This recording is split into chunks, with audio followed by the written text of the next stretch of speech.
Derivatives trading involves substantial risk of loss and is not suitable for all investors. Past performance is not necessarily indicative of future results. So stressful. Roll top wire. Good God. I can't look at this, guys. Like, my strategy is you buy it and you hope that you gotta get spot. Yeah, but we all think you're crazy. You don't fight this. No way. But the markets are freaking out and you don't think that anything is wrong? Go back tomorrow and I'll lose it all. Should be fun. Good morning, everybody. It's Tuesday. It's Tuesday. Hey, what do we got going? We got stuff today, right? But it's not until 8 o'clock. Richmond Fed Composite Index looking for a negative reading of negative 14. Watch it end up being like positive just to confuse us even more. Well, this market is doing stuff. I mean, yesterday was a ride. We started out going negative, but that turned around during our session, and now we're almost back up to the highs where we were yesterday. I mean, not yesterday, 2 days ago. And then you come over to the S&P 500. S&P 500 taking a little bit of a hit, and overnight sentiment not particularly positive. Oil is up. Oil is above $98. Natural gas just whew. Natural gas, man. You go from what I'm sitting here and I'm like, I can't believe that it was at $6 not even 2 weeks ago. Gold and silver. Well, gold and silver are kind of pointed down at the moment, but they are within the range. Well, gold is. Look at it. Silver just looks terrible compared to gold. And then we got copper. Copper actually having a little bit of a jump. That is actually a little bit of an encouraging jump. And we got to come over to see what the dollar is doing. Well, Bitcoin was kind of the big news last night. Bitcoin falling over news that the SEC is probing Coinbase over that they are issuing securities, supposedly. So that's what's going on over there. And then we got the dollar. Oh, the dollar is looking strong. And there was airstrikes in Odessa, I believe, is kind of the driver of all of that. So that's where we're at. Okay, so this screen here is a little messed up. There we go. My OBS was a little messed up. I think we fixed it. Okay. That's just, I want to make sure that my OBS is working here. I'm not sure it actually is, because I am not getting anything. Docs. Chat. No chat. And then I can go docs. Chat. Weird.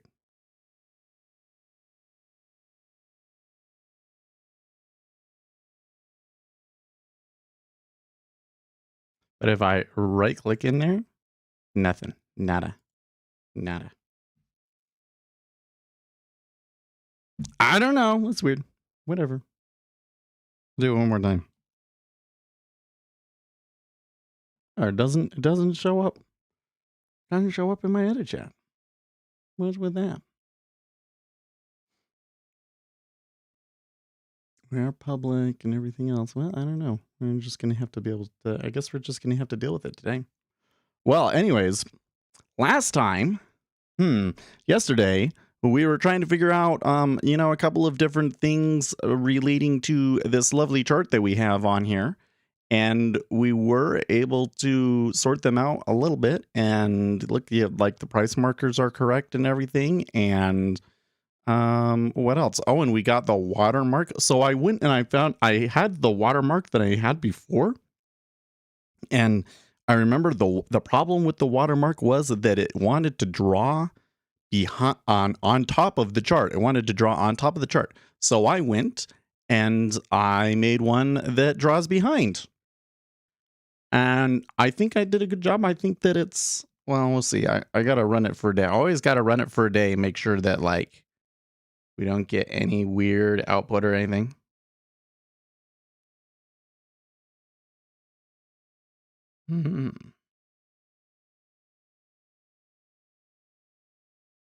But we'll see how it goes. But I'll probably, I put together a little package of like free indicators. Actually, we can continue on that. Oh no, wait. First thing that I want to do here. I realized the other day that I never really tested over here. Oh, we just put one limit order out in here. All right. Yes, we're good. Cool. The almost instant too. It's a little. I think that my execution might be faster with this setup. So there we go. That's our new screen. What do you think? Looks good. We could maybe change some things. Oh, you know what we should do? Yes. I'm just realizing. Well, I don't know. What the times are all in Mountain Standard Time. That might confuse people. Maybe I should just change my main clock to be Eastern Time. I don't know.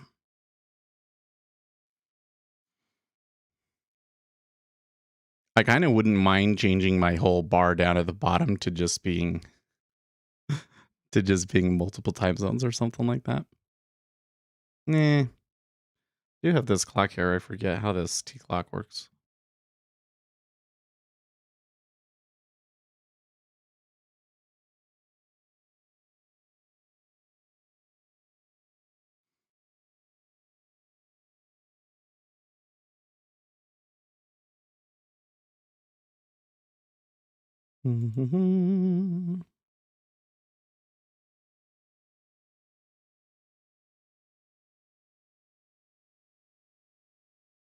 Oh, that's cool. You can do a timer and stuff with it.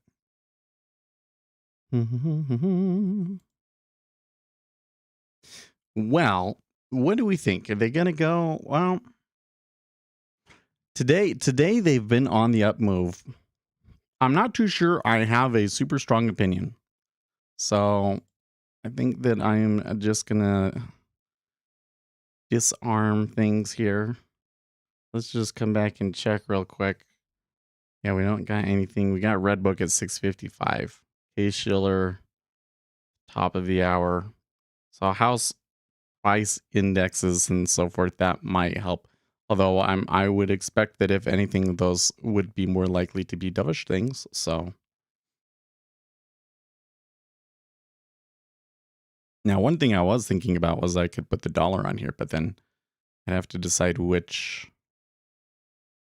Ooh, what would it do if I put it on here? Hold on, I bet you. Okay, so here's my my little watermark. So I got the speculator set free watermark. Okay.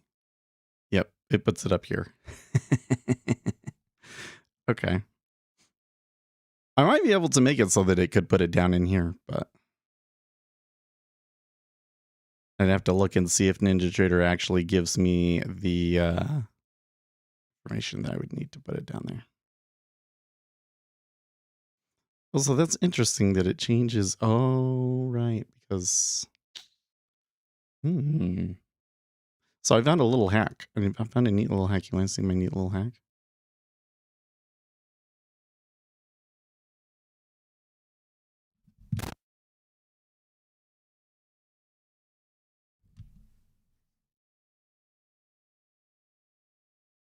Better, but what was yesterday high and low? Putting a ZN chart would be too nice too. Well, where would we fit a ZN chart though? I don't know. It does have the previous day's highs and lows though. That's what that line is. Well, although maybe we need to make one that puts the text there, right?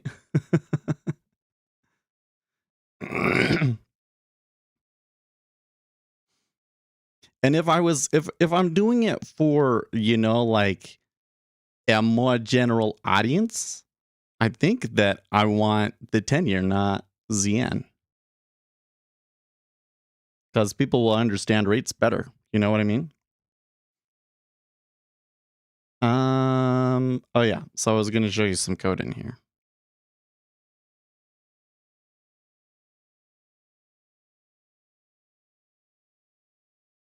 So like, but after the data is loaded, I change the name. eh, eh. But I think that I have to do it the other way. No, I don't know. It's weird. So then it changes it back to the name. So if the name is blank, it changes it back to the name of the class when you go into edit. That's which is really interesting. Because I would prefer it to just be watermark. No, nobody's. Why y'all don't? I don't think you people understand yet, man. The micros are flipping awesome. Look at this.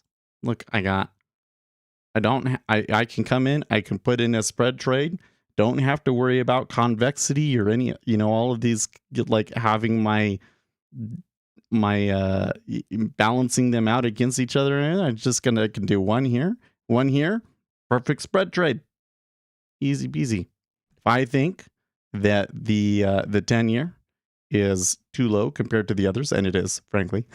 It is, frankly. I could short these. I could long this. Bada boom. Right? Easy. One here, two here. These are awesome. And I'm going to continue to use these. I have them all up here. You can place orders in them. Not today, but this is where I'm putting live trades in. Down in here. Now, what I could do is I could make this, I could bring this into here. Does that give you enough space of that chart though? Actually, it would need to be a little bit more. I'd need to give it a little bit more. Well, I don't know. Well, you can trade it with multiple contracts live action.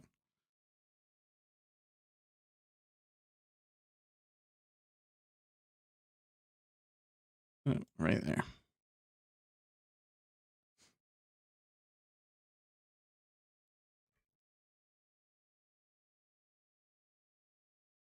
I mean, that thing will move.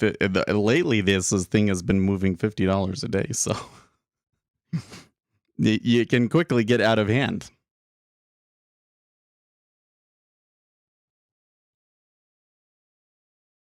Granted, I could come up here and trade the ZN.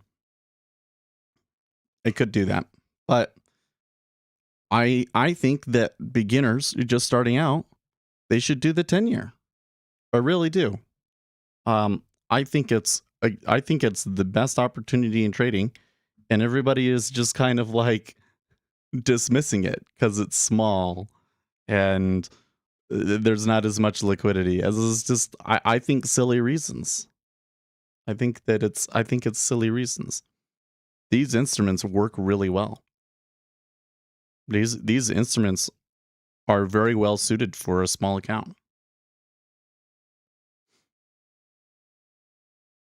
This down here is the 10-year yield. So you see it's 2.7 just went down 2.742, right? So those are yields. As another thing is that we're actually doing an important thing here because there isn't very good information about benchmark yields. The spreads on benchmark yields are actually in the cash market are actually quite wide.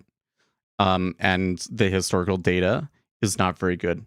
So one of the challenges that they've had in doing research on yield curve kind of trades, even though it's it's the banks are doing all sorts of crazy stuff with it, right? But for researchers, they can't really sort it out because they don't have good data. But now that we have these micro yields, they'll have good data. So we are that it actually does serve a purpose. It is actually improving the markets by bringing these spreads in. And hey, look, the 5-year, something's going on here in the 5 years. So somebody bought a few contracts, which that is curious. Not quite sure what to make of that one. I'm really not sure what to make of that one.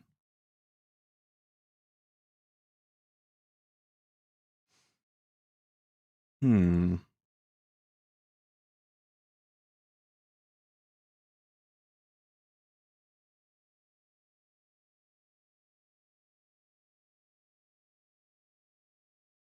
Anyway, I'm getting this error message over here. Is that coming from this? No, I don't know where.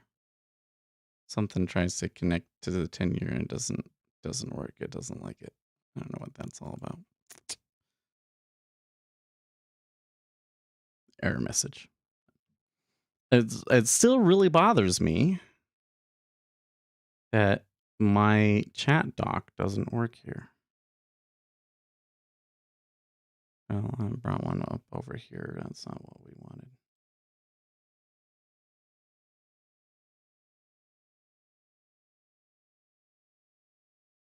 Aha. That fixed it. Bonds are at their highs.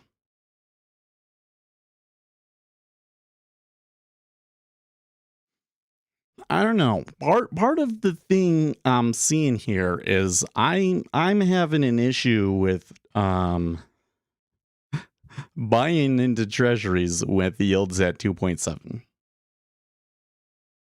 Because now they're saying the yields aren't even gonna the Fed isn't even gonna get to 3% now. Well, I mean that's not necessarily what that means, but if the Federal Reserve were to get to 3%, then the 10-year would have to be well above 3%.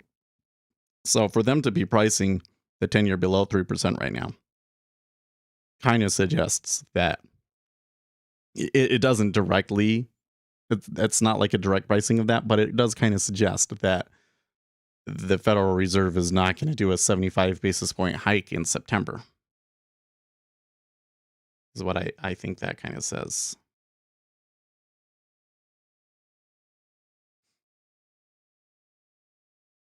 It would make the ES louder larger. We will be able to do that soon, but not yet. Go back to the larger numbers. Right now, the S&P 500, the ranges over there are just too wide now. That you can't really see what's going on because it would be going completely off the screen. But there's some things in the work that will allow us to change that. So, but not today. Now, as I was saying earlier, we could come in and add another chart for like the 10-year, but I don't think that NY future. Put it on a 5-minute chart here.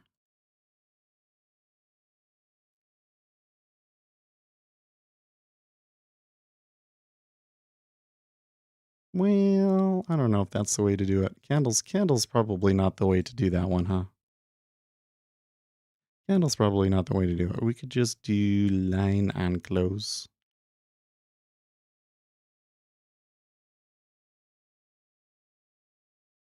You want to see how well, but I'm not actively trading that one per se, so I'm not so concerned about that part.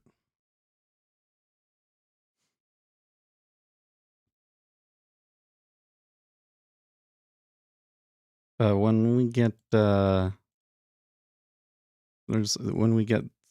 new version of Jigsaw, it will allow us to fix some of that stuff. See, I just can't. Well, yeah, and I would want to change the font for that to be really, really big too. Well, but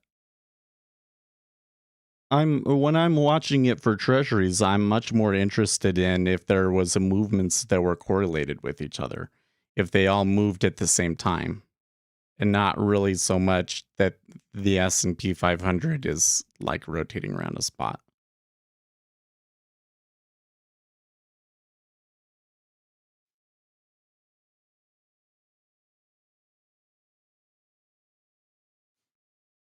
So there's still just so much volatility in the equities that we really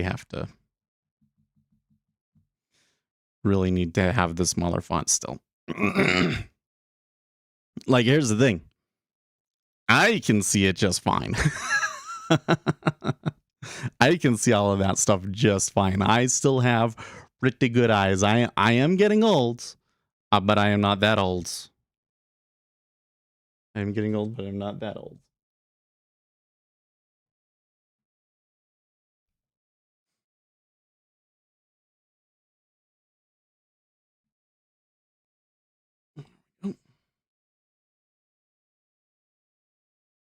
Might be an area of accumulation like Delta. Well, I mean, yeah, but I can see that one. Two, those things aren't nearly as useful in the ES as they are in the treasuries, unfortunately.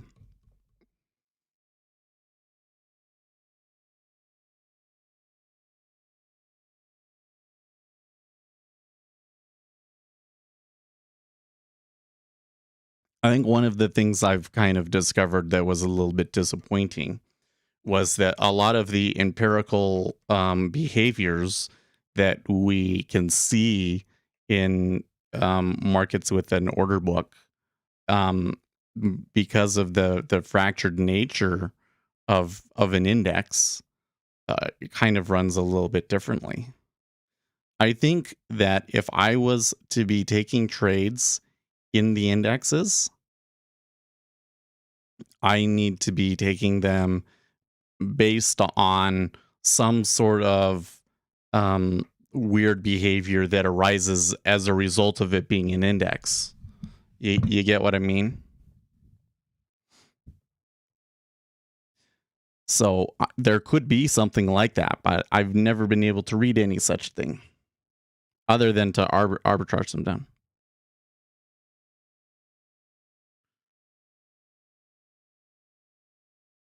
No, what did I say was not indicative? I don't know what you're saying now, live action. I'm sorry.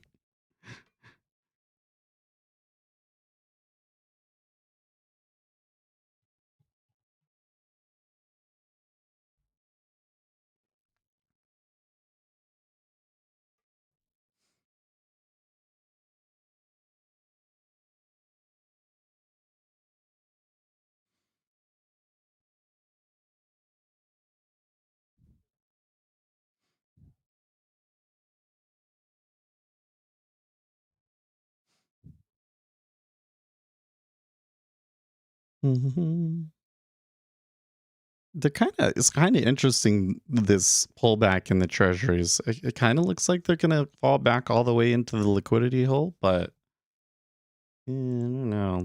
It's just it's being a little weird about it, I guess.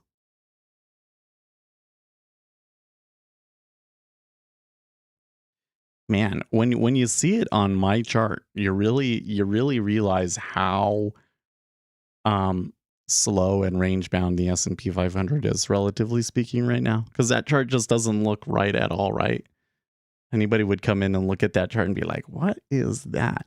And it kind of looks weird with the watermark in the back to some extent. Now, can you see the watermark okay? Like, should I change the transparency on things? Because I can do this. Like, well, I can make the watermark brighter. But another thing that I can do that's kind of interesting is I can change the opacity on the candlesticks, right? So, like, I can make them 50% opacity, and then you can kind of see through them a little bit. It's like glass. Yeah, that's kind of cool. Maybe not 50%. I mean, I could do 0%. And they're all hollow candlesticks, which is kind of interesting. But let's do 50%. And this wick width needs to come in here. There we go.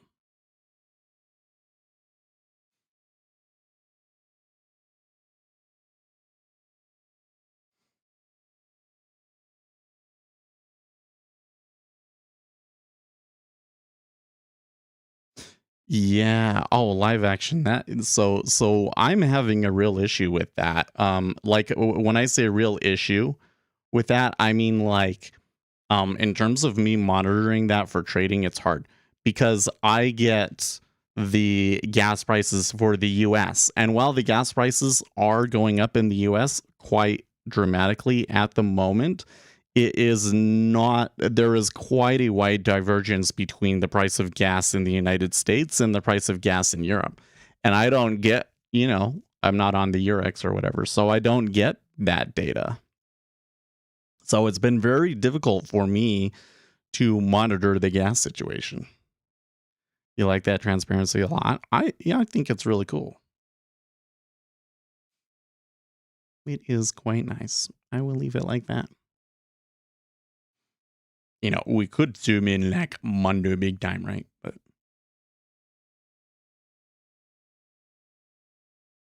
we'll pull out here a little bit.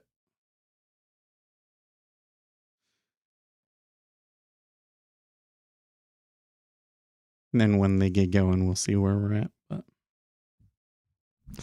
I need to bring this microphone in a little bit. That's my problem. Okay.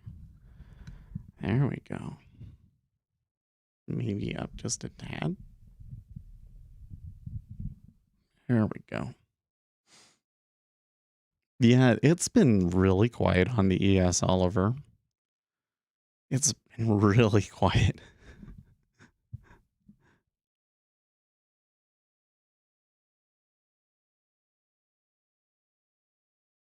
The wider chart view look, you mean like when I was like way out like this?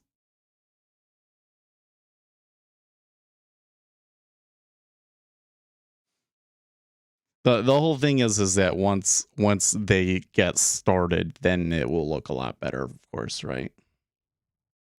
So the thing I don't like is the way that I don't know. I probably should change my session template because we don't do the two after that after session break anymore, do we?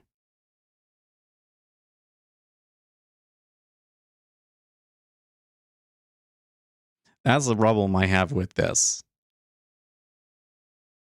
Is I need a session template that is just. By the way, that was just Redbook.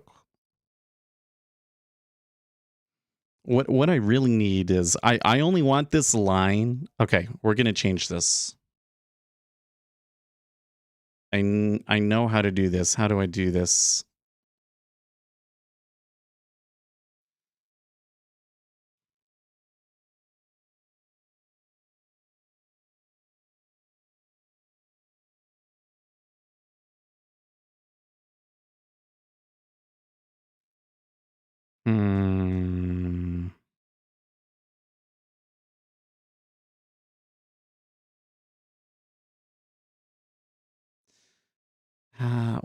Where'd it be? Maybe I don't have it.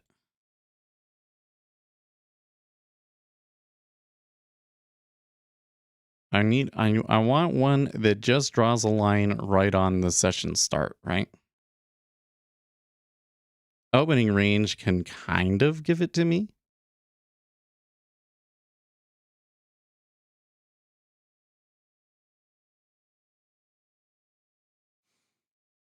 I swear I had one that like.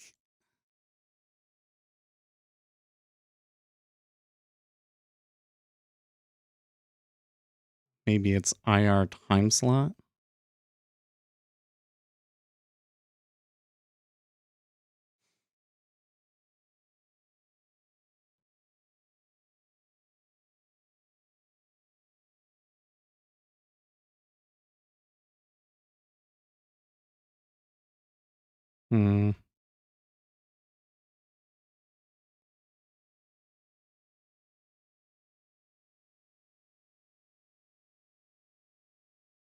No, he's live action is trying to say that it's going to help me actually trade. You think, huh? What are you trying to do? What I would like is I want a dotted line on the open, but only on the open, not on the session close and everything. So right now I have it for sessions, but I would need the right session template, if that makes sense. Well, rather, if I had a session template that was better, I would still have 2 lines and not the start and close, right? Okay, so I think what I can do is this. I can say IR time slot, and it will start at, let's see here. I think that this is all local time, so it will start at 7:30 and will stop at 2.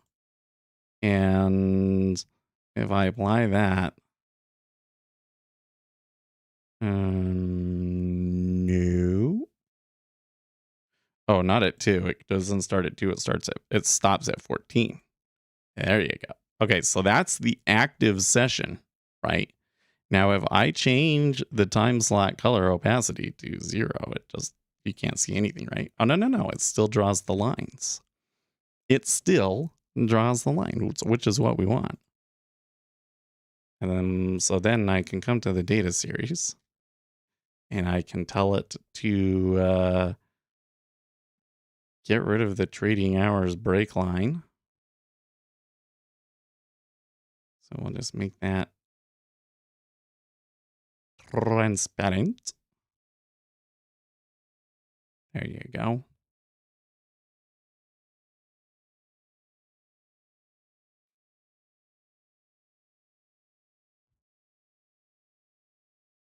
How about graying the background session on the night session? Yeah, well, so if we did it backwards, so I don't like the look of that, but I think it would make sense to a lot of people. So if I did it the opposite way, if I had the start at 14 and the stop at 7:30, I think that would give me, let's only do like 10%. Does it? No. Oh, it doesn't like that. Hmm. That's funny.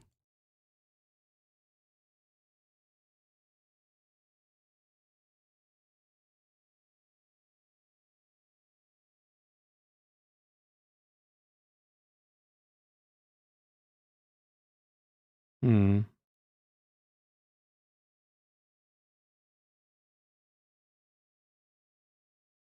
Hmm.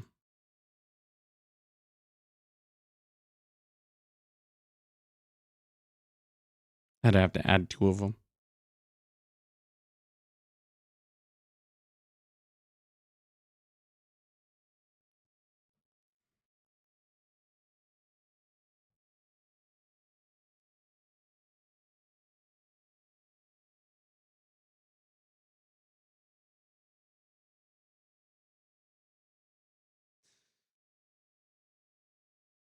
That's not the whole extended session. I'd need to add it again. And it draws those lines. So I would have to change the indicator a little bit to make it do what I want, I think.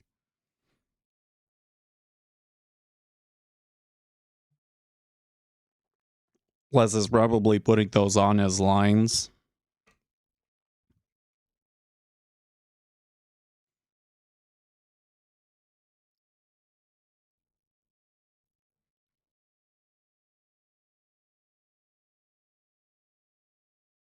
I could get the way that I want it to look kind of by a little bit backwards. I could say, okay, start 7:30, stop 1400. But then instead of making that light still blue, make that, you know, for this instance, I'll just use black, right? Make that black and then make the chart back a slightly lighter color, right?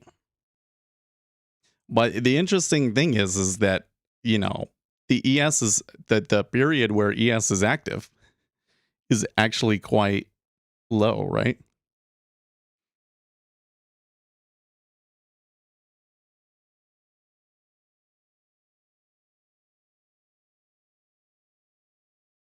But for what I want, we could just do that, right? So then when we're zoomed in, you just get this line. I would like that line to be bigger and thicker.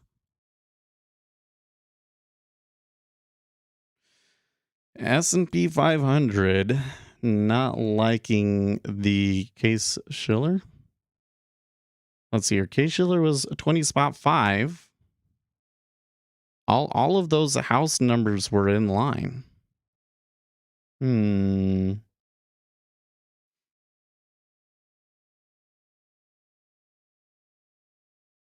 I might have a better indicator, though. I thought that I had one that would just draw a line at a specific time.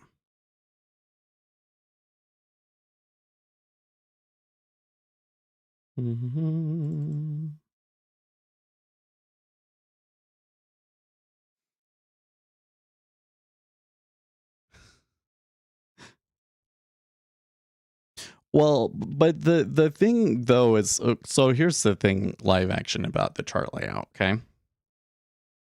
If I'm really looking at a chart of the S&P 500, I look at these two charts over here. The two in the upper left, or sorry, upper right.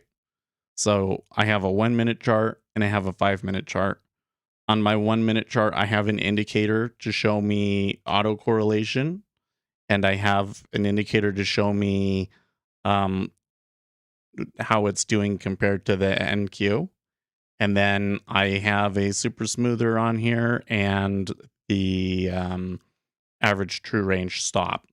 So that just kind of tells me when the S&P 500 is breaking through, on a volatility basis. I haven't found it to be, like, backtesting it to be an effective signal or anything like that, but I do kind of find it useful as a filter. And then over here, I've got my indicator to show me where the market maker positionings are, right? So that's what I really use if I was going to be looking at a chart. And I also tend to pay attention to, like, pivots. I have an indicator for pivots, but it's a little bit heavy, so I don't put it on the chart. But I want to see, like, a close above the previous bar's high, something like that. So that's what I really watch. But again, it's just like all of these things are of questionable utility, right? Like what I want people to understand, like, I think that they'll come in and they'll see, a chart, and that will let them know, oh, okay, I know what's going on here. This is the S&P 500. I'm interested. What am I going to learn, right? But then what they should learn is that the market is very statistically efficient, and that really, if we want to predict future orders, we need to have something better than that, than just a pattern in price or whatever, right? So, anyways, I swear I've got something in here that will, like, just it will draw a line at a specific time.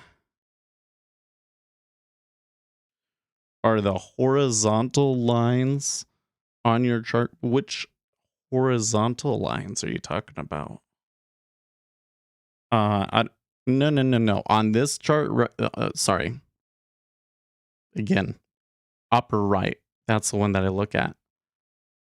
This one, the upper left chart, the lines are just like the previous day's open, high, low, close.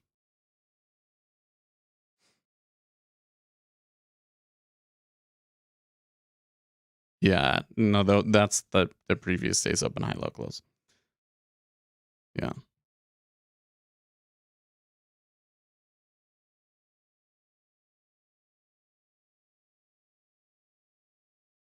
Do I really not have something that is just line at time?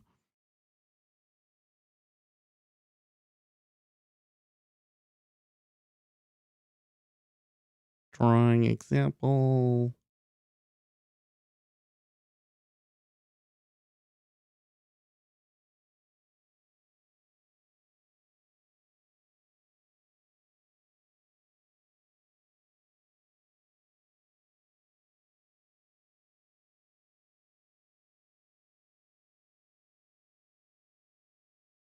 Okay, we're gonna make our own. That's what we're gonna do.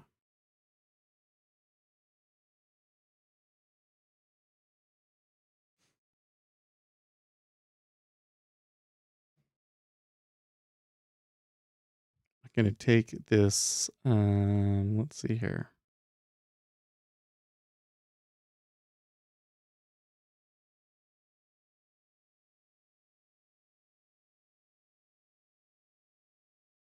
What was it called? IR time slot.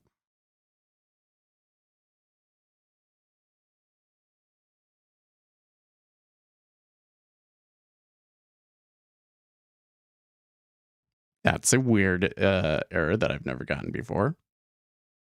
I think I closed it. I think I clicked on it too many times. Now we're going to come into speculators at 3, and we're going to create a new indicator called SBSF line at time.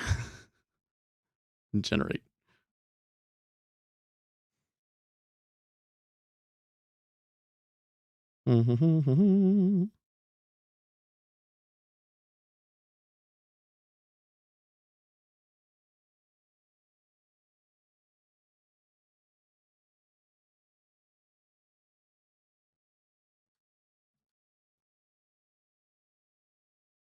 Nope. Bloomberg said the close price is the most important number. Hedge fund owners once said the close is the most important time to trade. Well, so yes and no. So why does the close number matter? So the reason that the close number matters is because of mark-to-market accounting, right? So whatever the price is of the asset at the close of the day will determine what their portfolios are valued at, and how much money and margin they have to work with the next day. That's why that number is so important. But in terms of it being predictive of future action, it's one of the least valuable pieces of information, because it ends up being a highly manipulated number. In other words, there's a lot of people that have an interest in making that number go a certain way, and ergo, it's less likely to actually reflect what's really going on under the surface. So I would very strongly advise. I shouldn't use that word. So I very strongly believe that you should not, put too much. What is the word? I wouldn't put too much credence into closing prices. I mean, it matters, like it's an important time for them to trade, yes, but it's price movement itself is not very predictive of future price movement, right? Closes are particularly not representative of what future movement might be, because it's a highly manipulated number.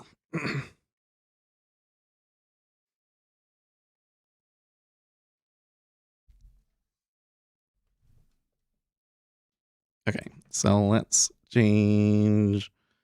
We'll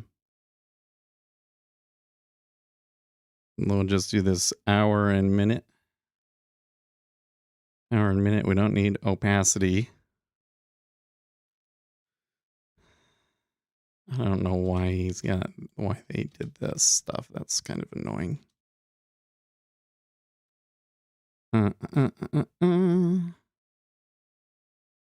Okay, interesting. They changed the Z order of it. Interesting that we have to add a bars type of minutes underneath.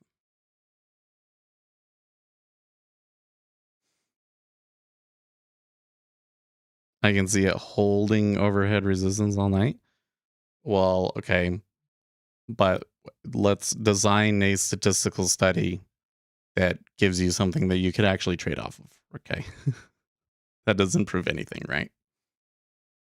Come on, man. You've been here long enough to know that that's going to be the answer I'm going to give you, right? I can't just look at something happening one time and saying, okay, we can trade off of that, right? I need some sort of empirical results over a long period of time that suggests that I can actually build a trade off of. It doesn't have to like prove that I don't necessarily need something as strong as here's the strategy and it's profitable over this period, but at least something to prove that there is some sort of statistical anomaly that is well beyond just random chance, right?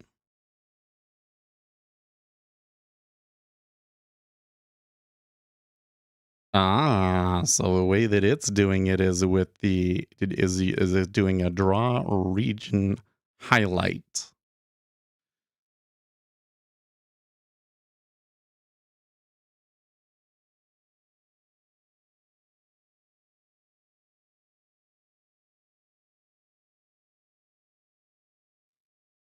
Hmm. I kind of regret trying to use somebody else's indicator to try and do this because I'm not sure. Very good way of doing it.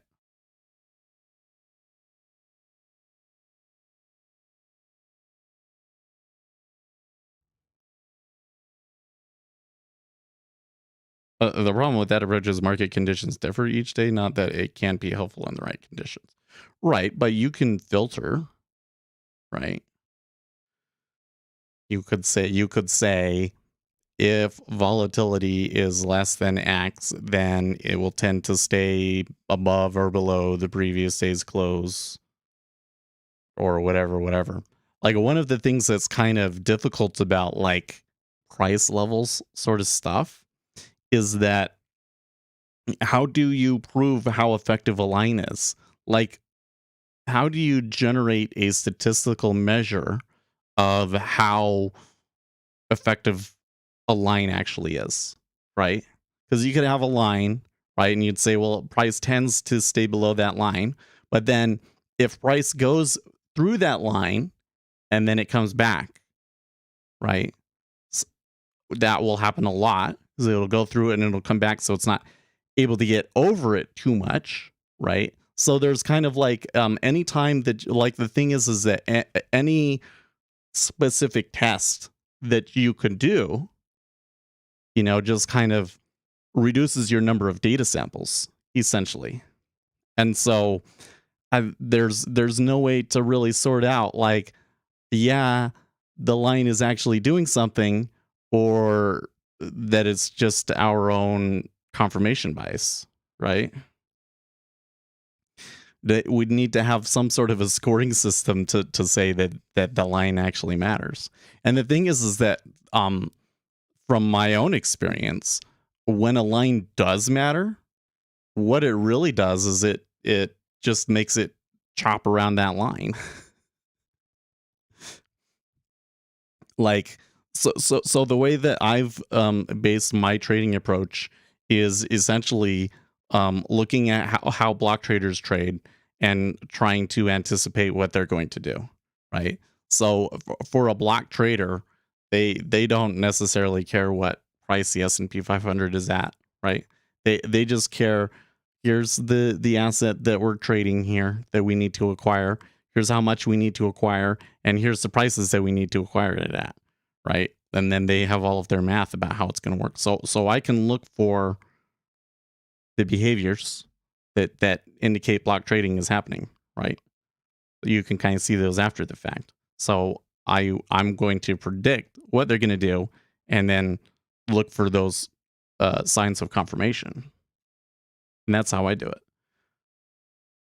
Trying to come in the way that most S&P 500 traders do it, right? They're all okay. It's going to stay below this level and above this level, and here's the point of control and all these sorts of setups. I've never been able to find any kind of statistical evidence that actually works. Everything that we really know about markets kind of suggests that it's not likely to work for you. That if it is working for you, that it probably has a lot more to do with taking on and managing risk really well. Yeah. Anyways, I don't like that it adds a data series. Do not like that at all.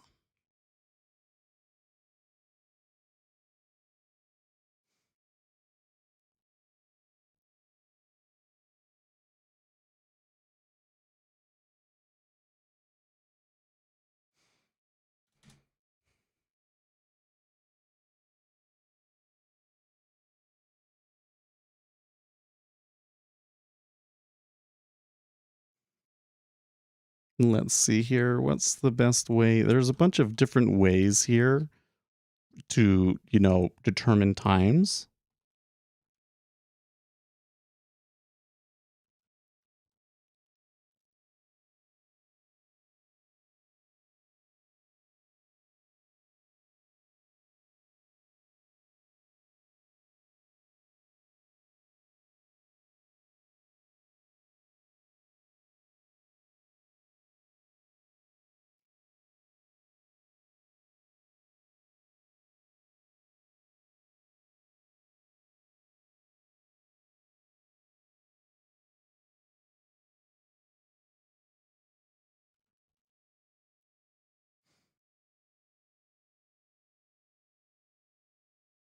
Well,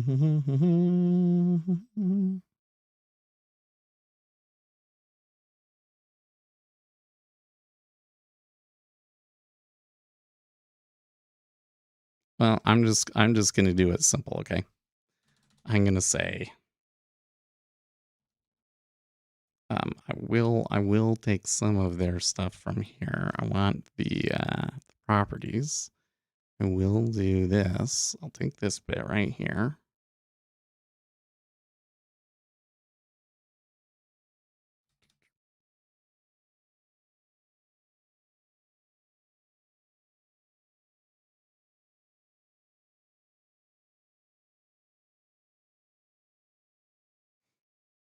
Hour and minutes, and we'll make hour equal 7:30. Oh, you know what? Minute equal 30. So I think that in here, so what I really want to look at is I want to look at the AMA opening range, because they do the whole time zone. Yeah. Opening range time zone selector.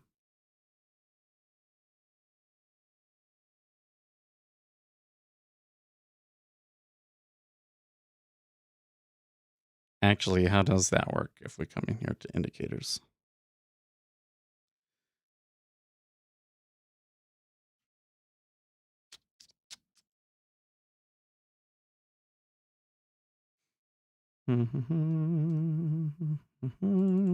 Opening range. Select time zone. Exchange time. Oh, okay. Cool. I like the way that works. So it was.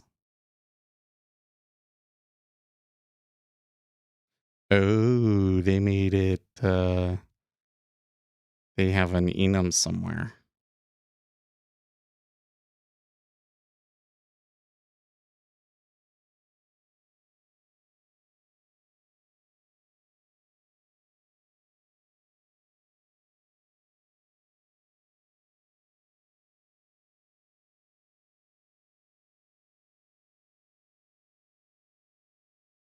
Ooh.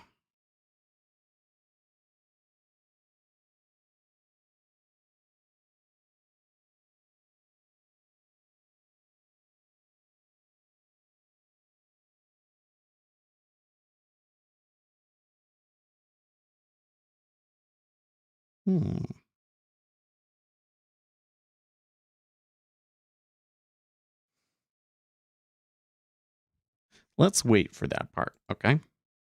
Let's wait for that part. Let's just do 7:30, and I can say if time 0 equals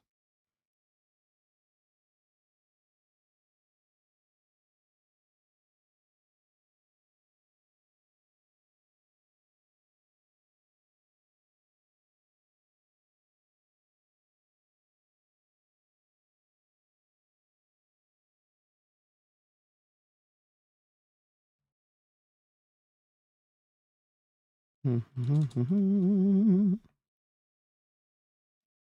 it when it does that.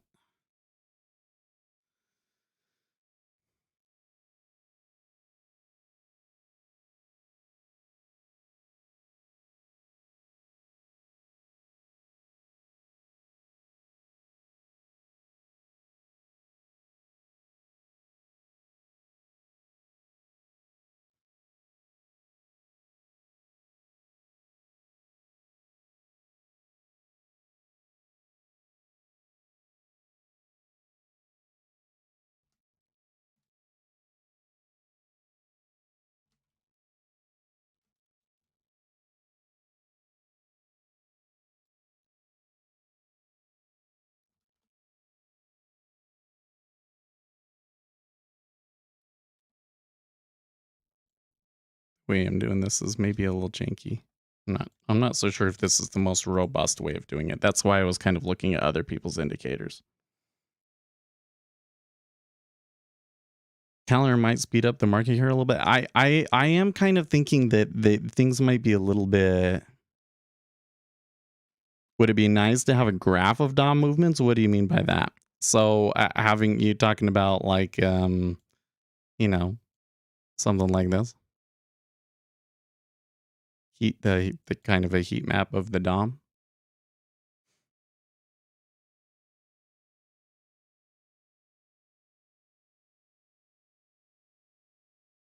Okay, and then what is it? We got an Ninja Trader. Drawing tool.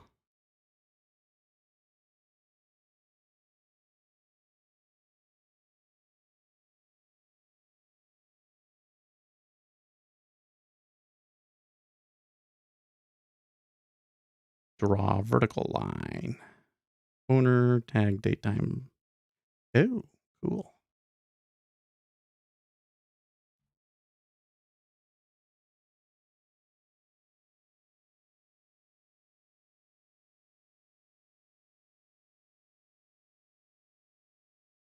I think that base is just this, right? Yep, this.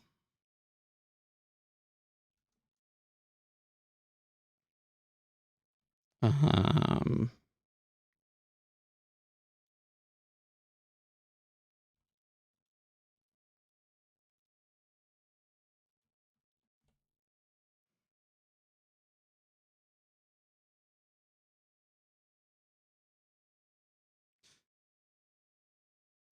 time 0.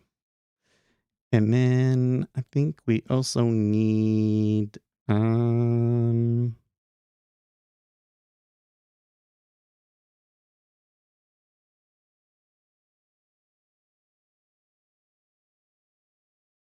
see, where was we doing this? I don't remember. Hold on.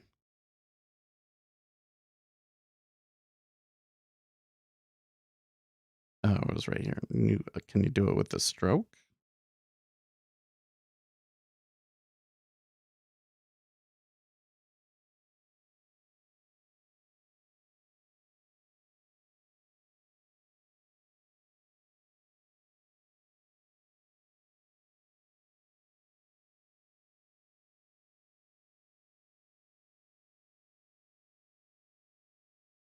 Oh, we can do brush.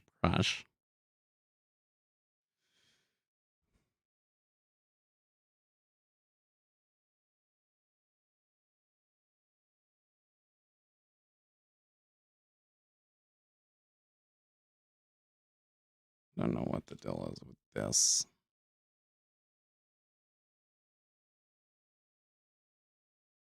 Oh, it's just I think it's complaining from here. Yeah. Okay. Cool. So I should add the color bit here. Slack color. Yeah.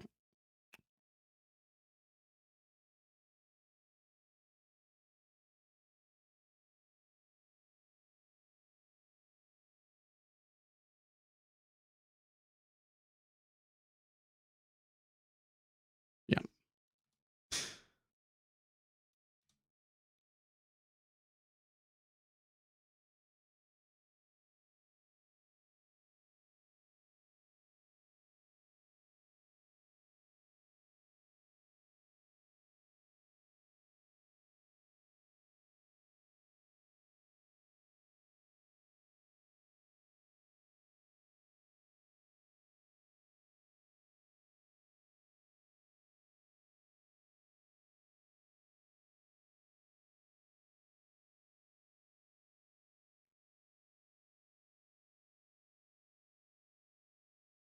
think that this should be get set like this, and then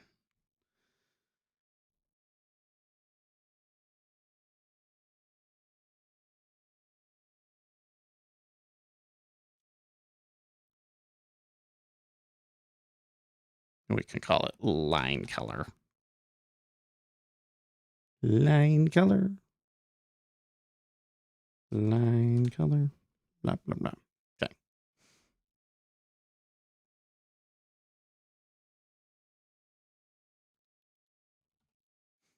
Okay.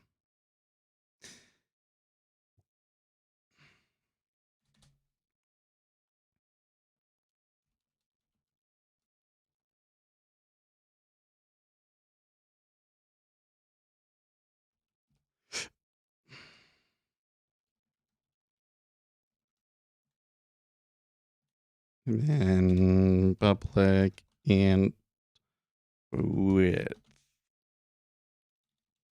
Line width. Get set.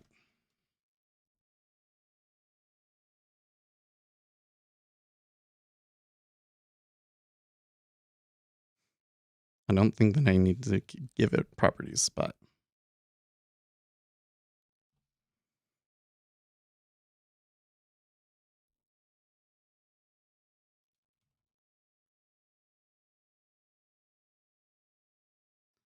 line style,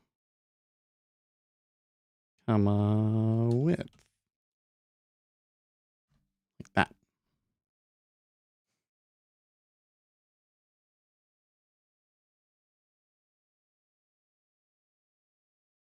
NG did move last night.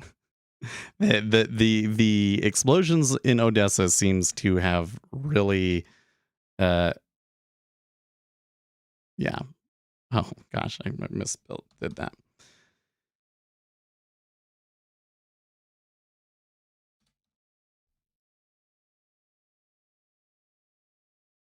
Oh, line width.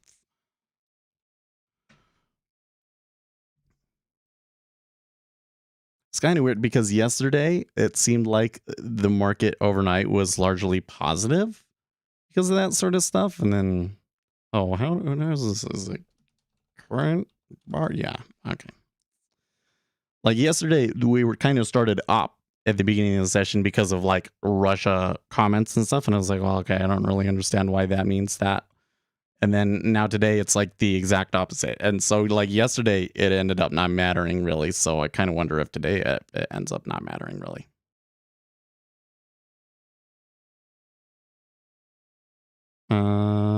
Okay, so I got this wrong, I think.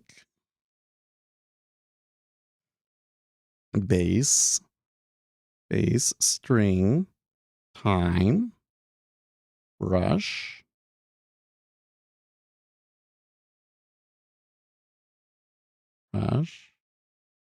dash style over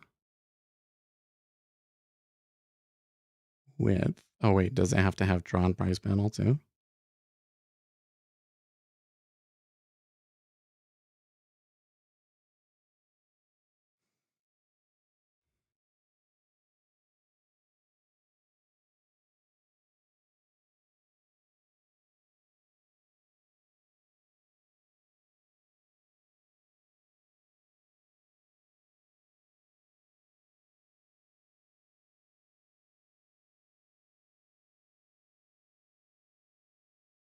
Oh.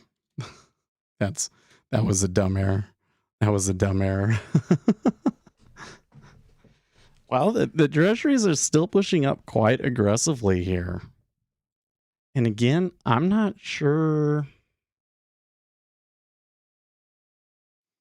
I don't know, man. I find this a little interesting. Let's hear what's Nick Timmerow saying here.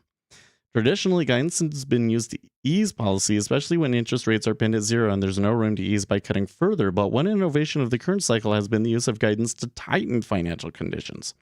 This argument in favor of providing guidance this year has been that the Fed was able to influence market-determined rates last year, even though the first rate hike didn't occur until March.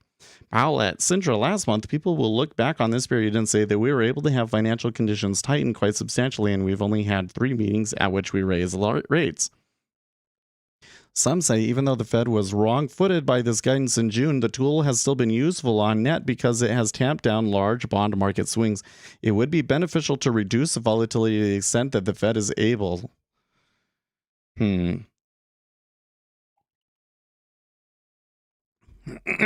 Others think precise steers from Powell et al. Over the last 2 FOMC meetings about upcoming moves are no longer helpful. Bill English, the former Monetary Affairs Director, if I had my druthers, I'd try to back away from giving basis point guidance for the next meeting or two. Okay, so we got that.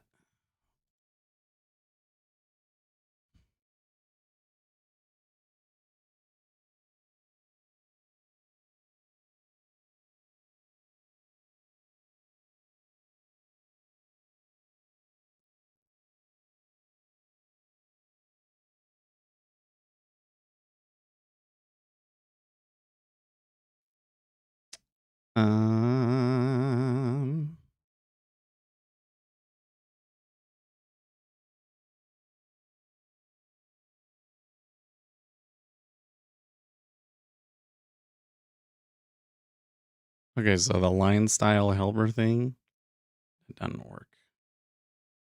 Yeah, that's gonna say error. Oh, but it did draw the line. It did draw the line.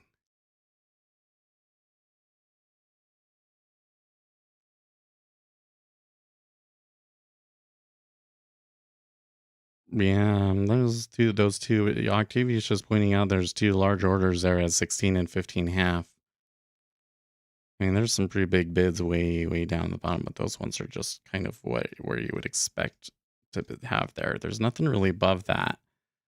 I'm still a little not quite sure I see the driver behind this move. I mean, the volume pushing it up in this direction, at least in the 10-year, is very questionable. There is a pretty steady climb in volume in the 5. So I think that we could justify saying that there is some sort of large meta order coming in. But if it's coming in the 5 and it's buying, how are we not seeing steepening? It's just a little weird, right? Okay, so first of all, this is overlay true.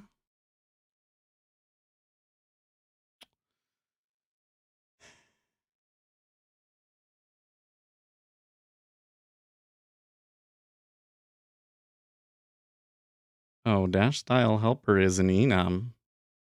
So how come it doesn't show up in here? Did I just not see it? Line width, start hour, start minute, slot color. And then everything else here is stuff that's not.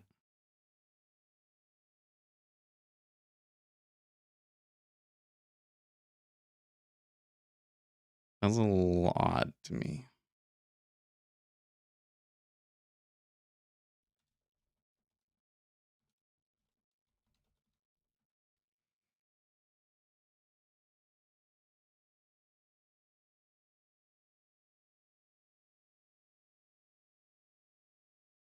Two is not going up as much.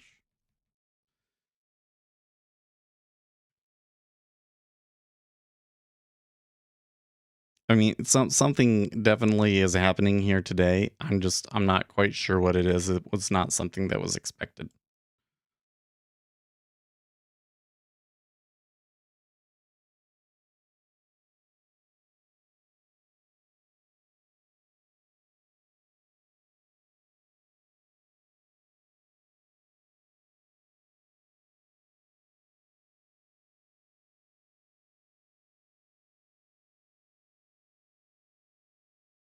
Hmm.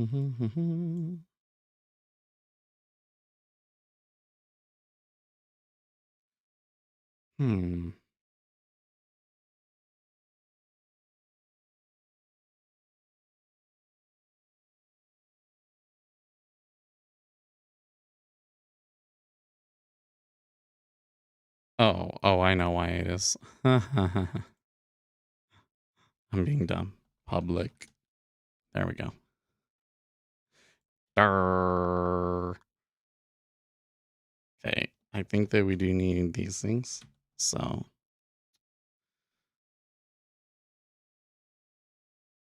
make it look a little bit better in there. Okay, so this should be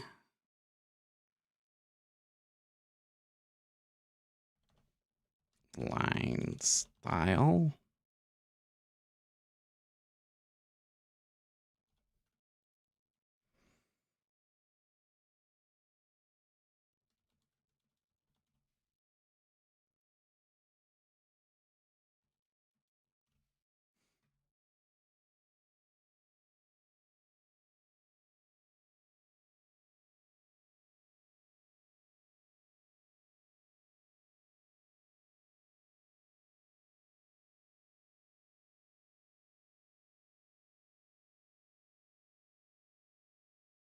Oh, cool. Okay.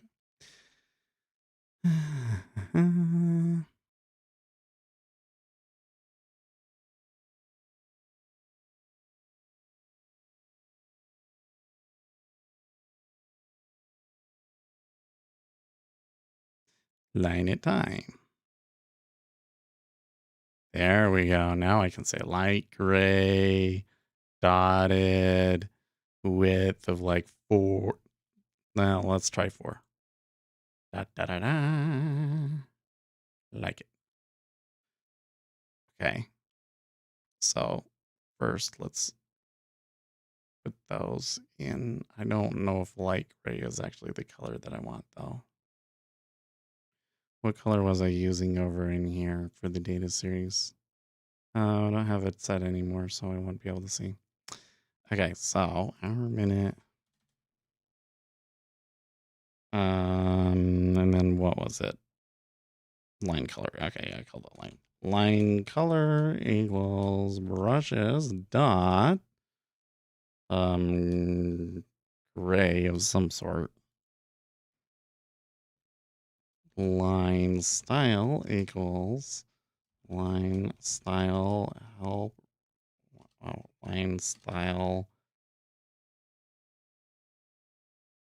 Oh, dash style helper. Dash style helper dot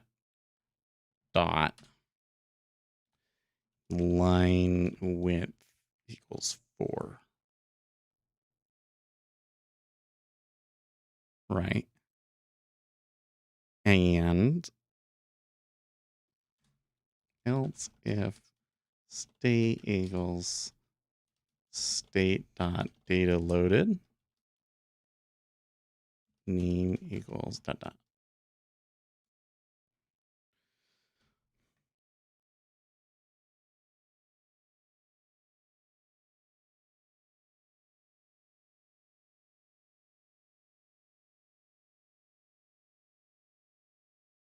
And then in this one right here,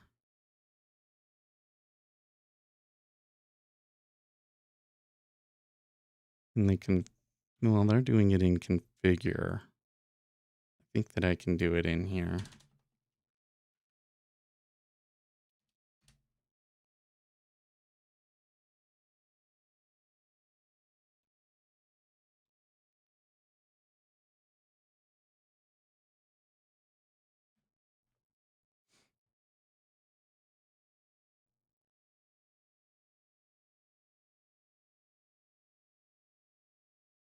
Oops.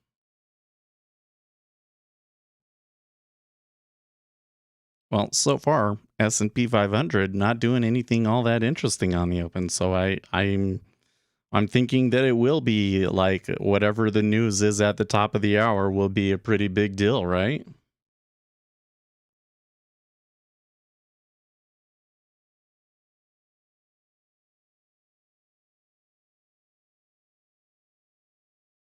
Okay, so I'm going to remove this line at time bit. And then I'll add it again. And I will click OK. And we do get a line. It is not behind.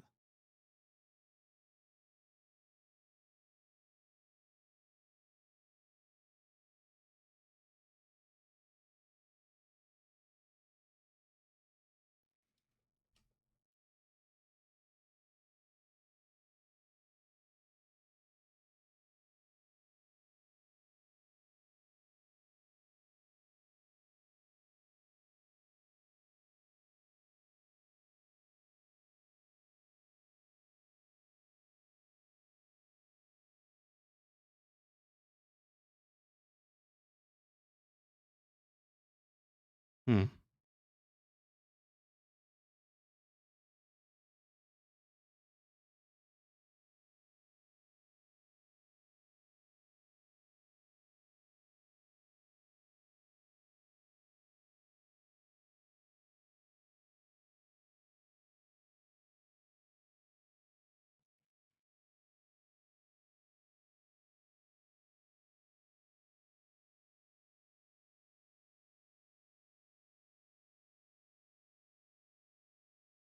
Hmm.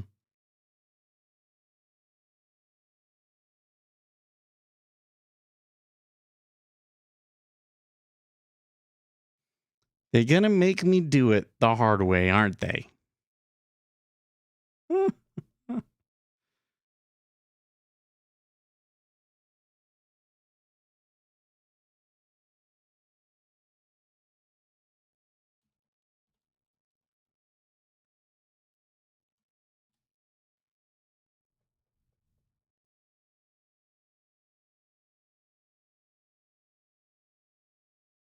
Hello, NASDAQ killer.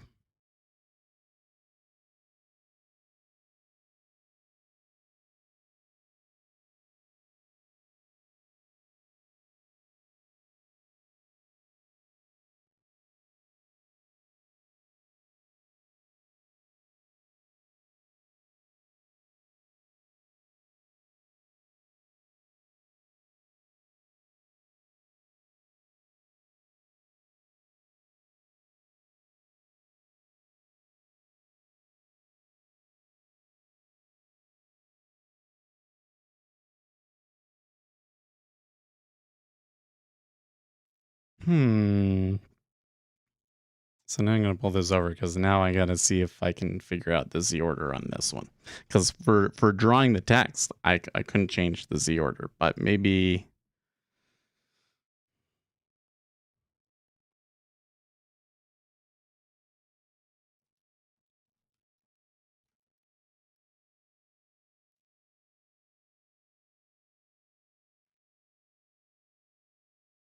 No.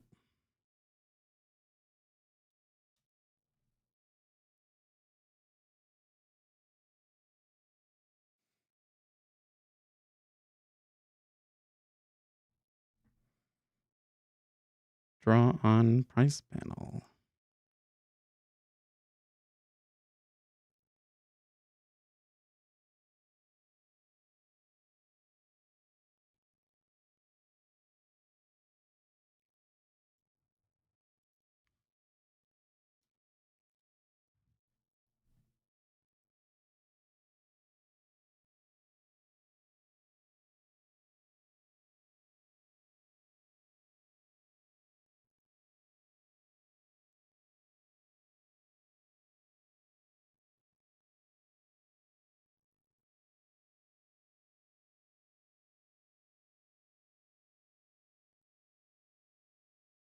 Is this a thing? Hold on.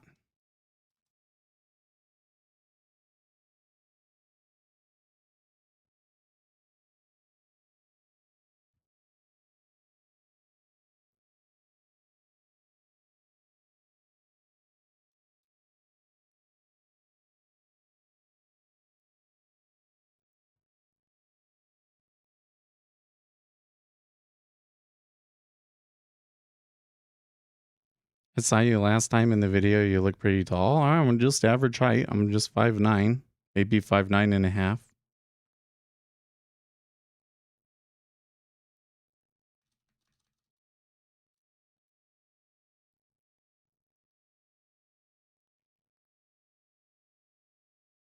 No, I tried doing that actually, TLA. I already tried that, holding shift and the scroll wheel, and that did not do it. Okay, so Z order type must be like a drawing tool thing, yeah.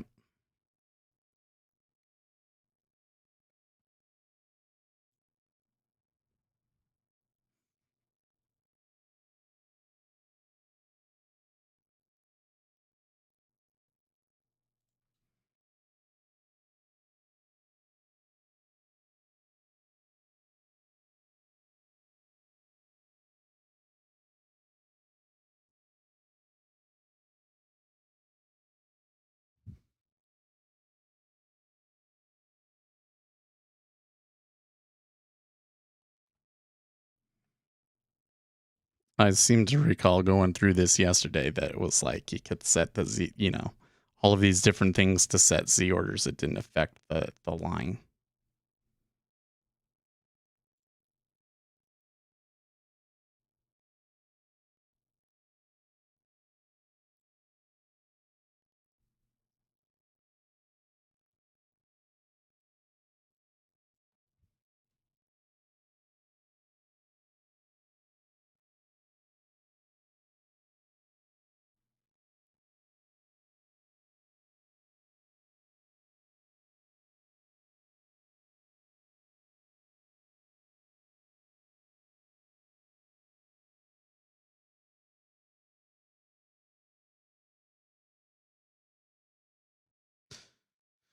Okay, let's see if this works.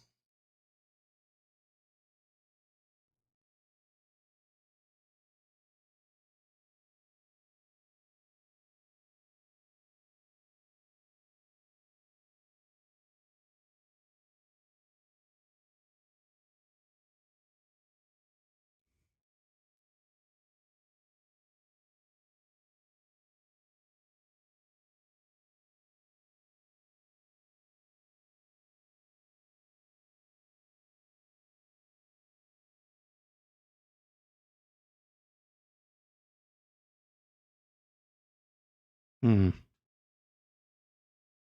Hmm.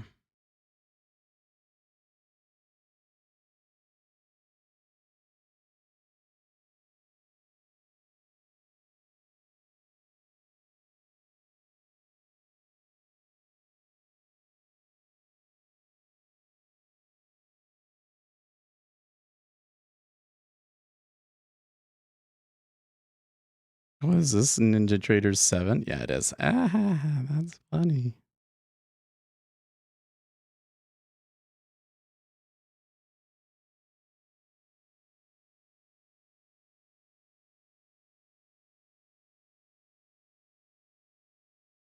Indicators can call set Z order to set the Z order.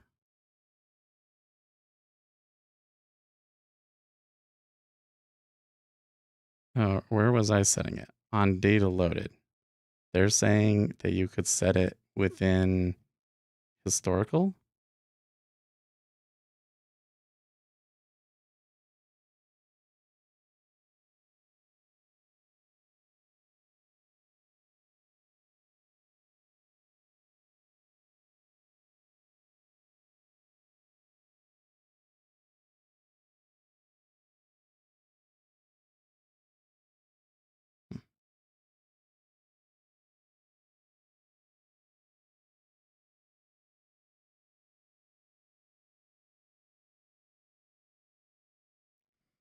I don't know if this is gonna work. It seems a little sketch to me. Look at the way it came back there, man.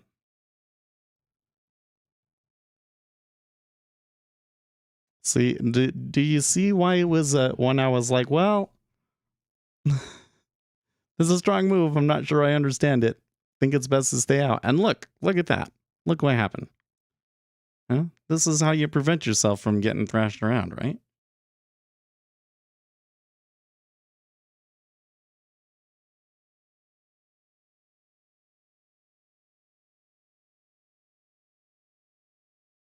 Apply. Watch, it's not gonna work again. Nope. And just because you were saying, you know, like so if I select the line, change the Z order, there's a Z order 1, and there's Z order 4 is still the same. And then if I select the time series, there's Z order 1 and there's Z order 4. So the problem is that this line needs to get a Z order of -1. What make Jigsaw lag? I have piping. That's probably your data, right? That doesn't sound like anything to do with Jigsaw. Unless you're like, you know, how are you connecting? And you know, you should tell us what data provider you're using. And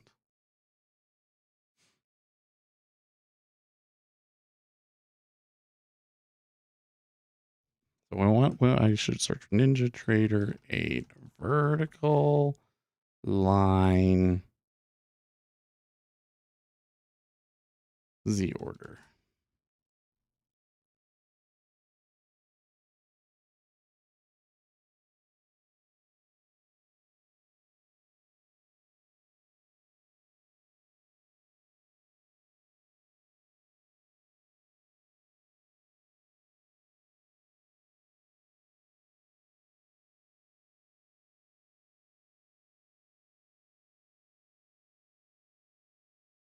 Hmm.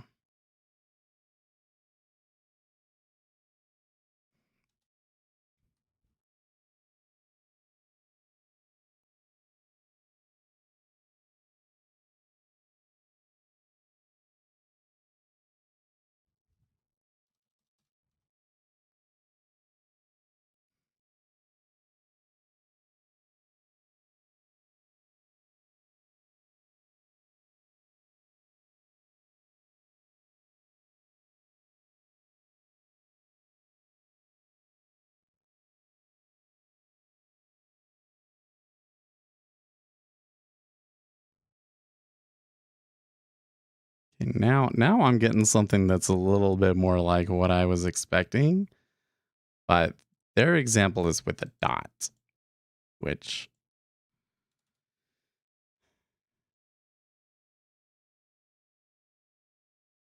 so if I get rid of this, okay, it says it does have it if I do dot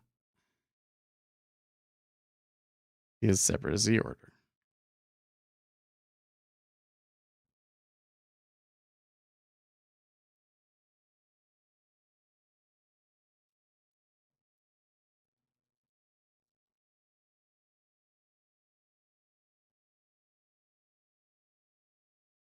Now maybe it will work.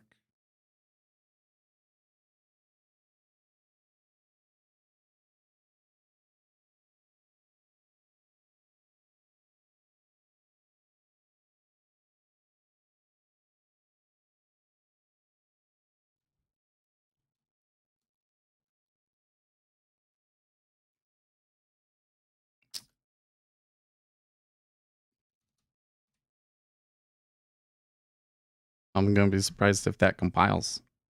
It's not like hidden properties if it's the case. Not hidden properties, but yeah, they kind of got something a little screwed up if this works.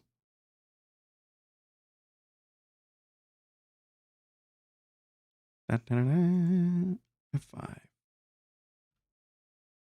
Still doesn't work. Oh my gosh. Remove.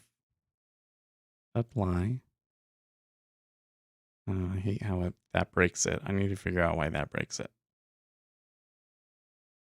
This other indicator that I've got.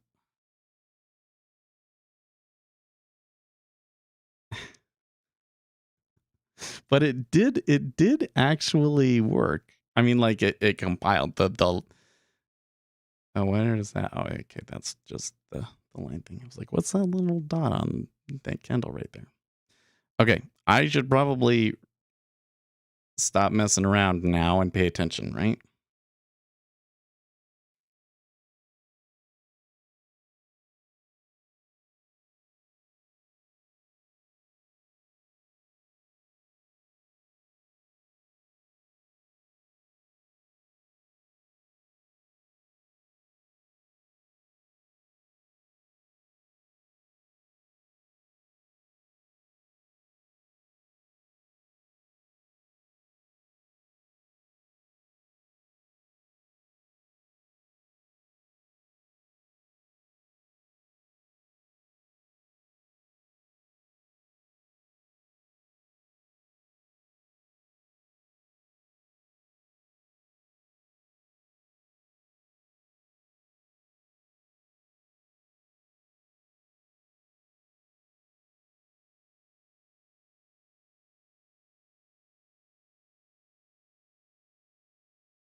Here we go.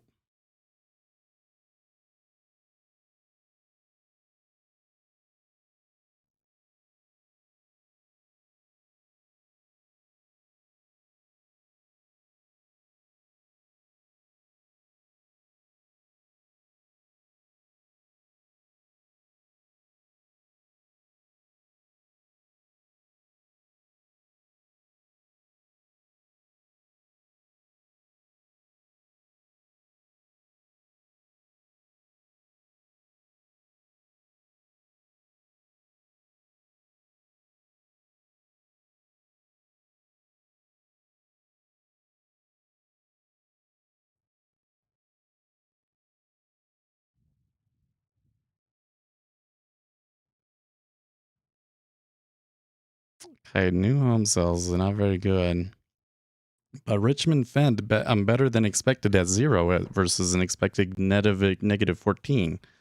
So I, I'm gonna put a shot in the dark. I don't think that I can trade this number, but I think that might result in moving a little bit higher.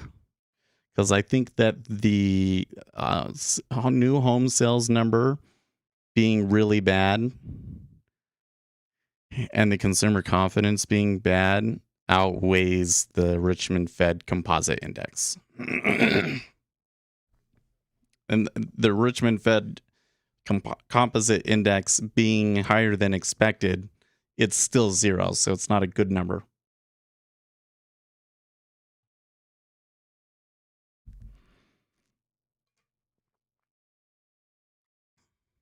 Yeah, not sure if that's one I can trade though, unfortunately.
Hmm.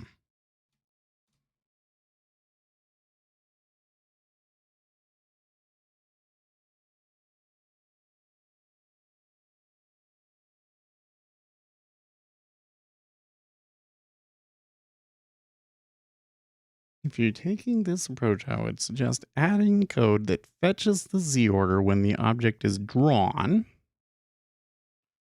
then adjusts it relative to the index that was assigned when it was drawn. This way you could adjust the Z order. It will not interfere with other ones.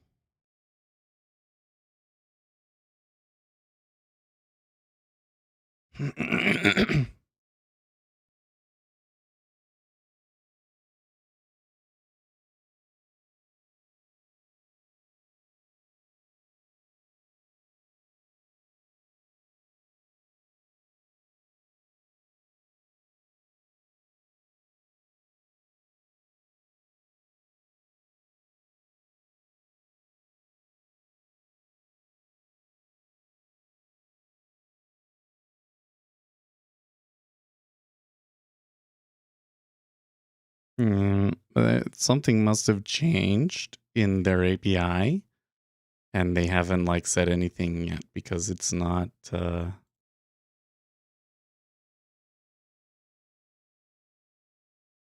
It's not working. It's not letting me put the Z order behind it.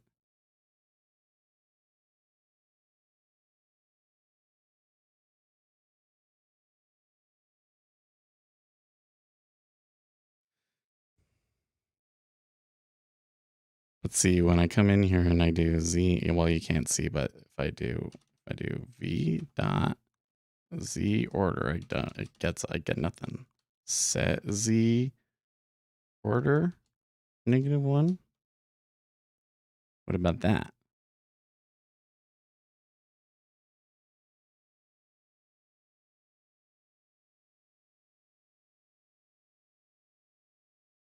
No method for set Z order.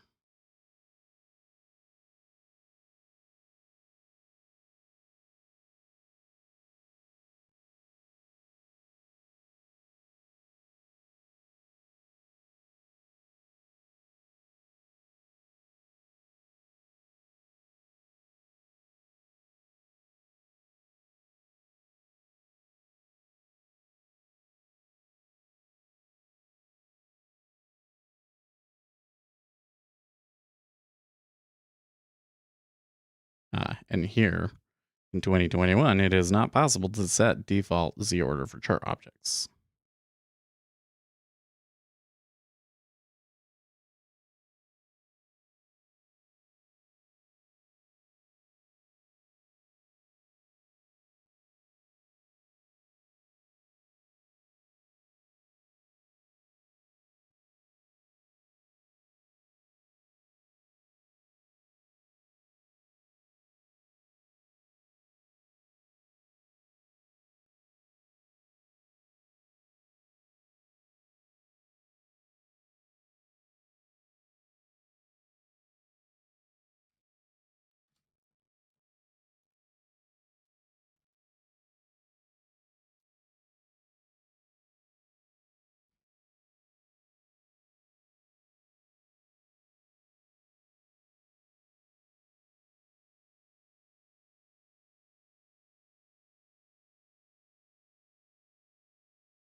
Oh.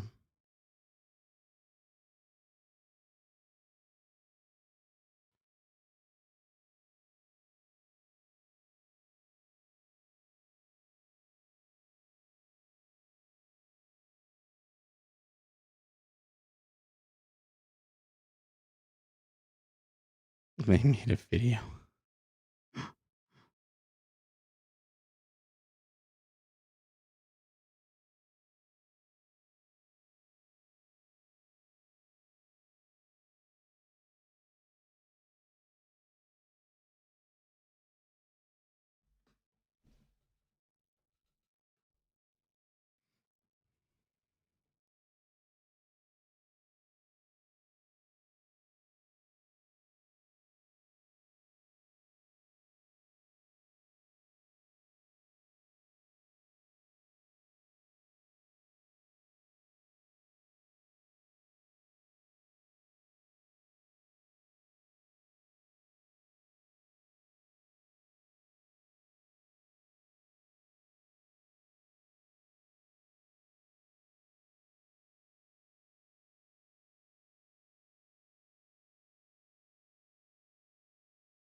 So that's saying to just make a line that draws in the back. I think that I'm gonna try doing that. Horizontal line behind is what I'm gonna call it. Next. Sorry, vertical line behind. Generate.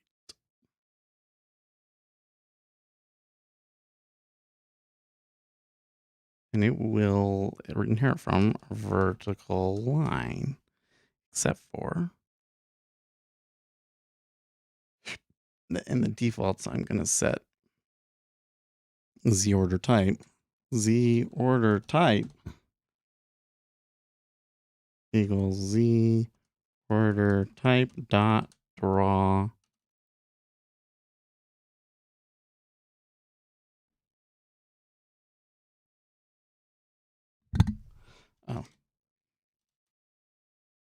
drawing tool Z order dot always drawn first.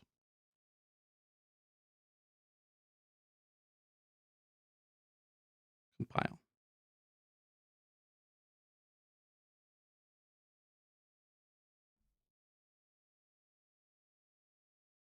Cannot inherit.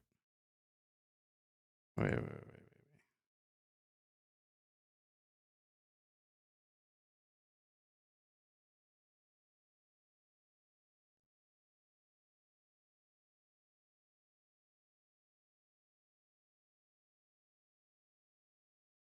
What's the correct way to do this?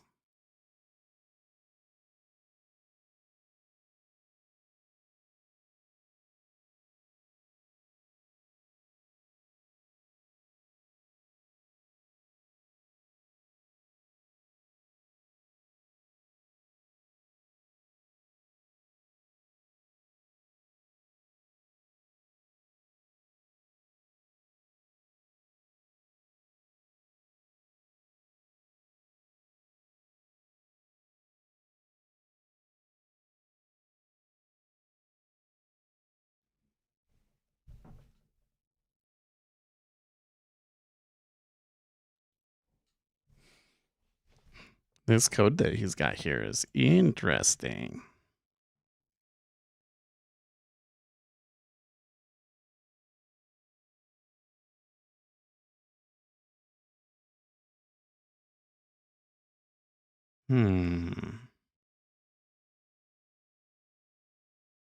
Public class.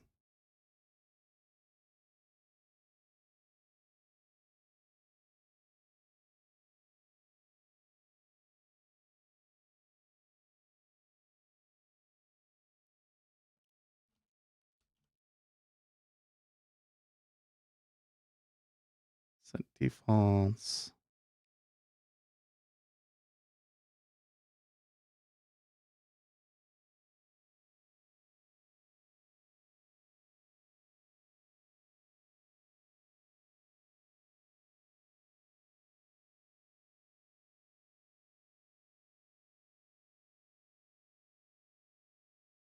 I don't even know if I need to override this part either. Was he doing that?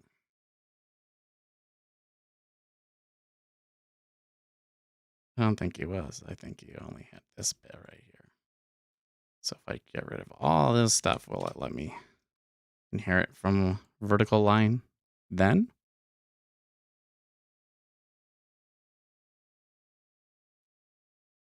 Identifier expected.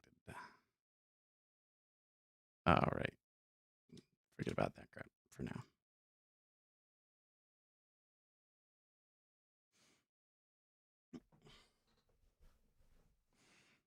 Well, market was waiting for that number. There was quite a bit of volatility around that number. But in the end, did not prove to be too instrumental, especially not for the S&P 500. And with the Federal Reserve meeting tomorrow, I'm thinking that we should not mess with it.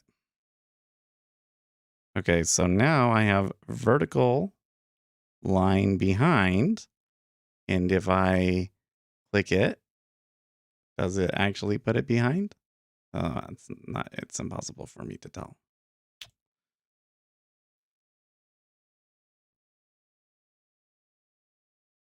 Yes, it is behind.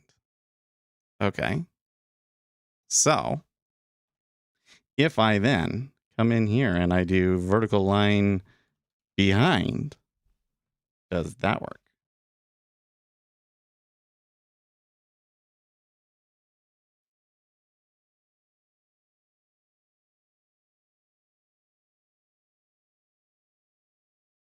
Hmm.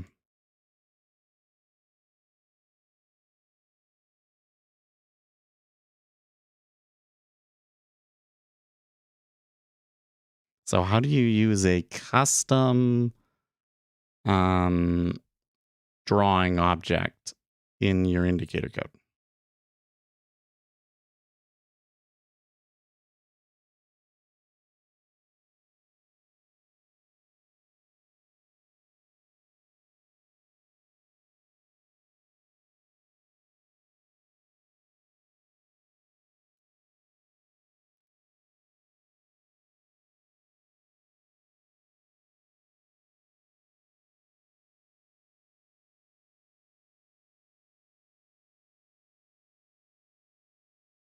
No.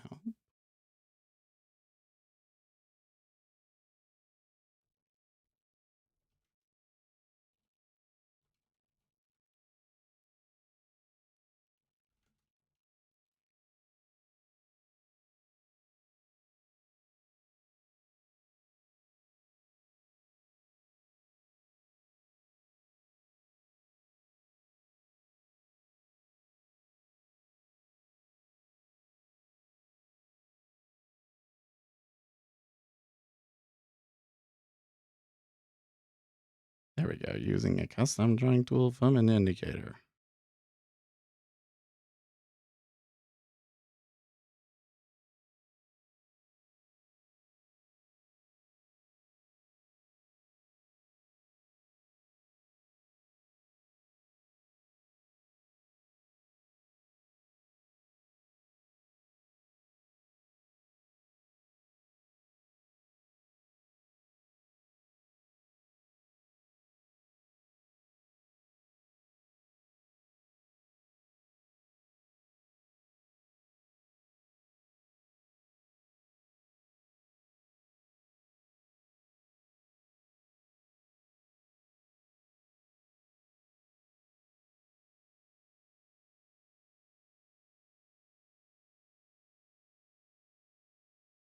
Line, horizontal line, line.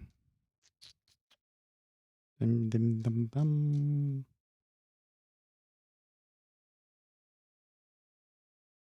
I bet you there's some template code down here in the bottom that I need to add.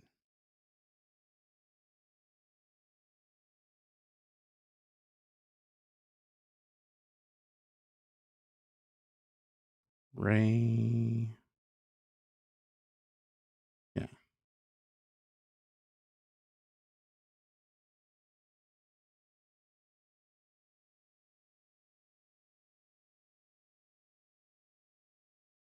So your owner tag, daytime is global, template name.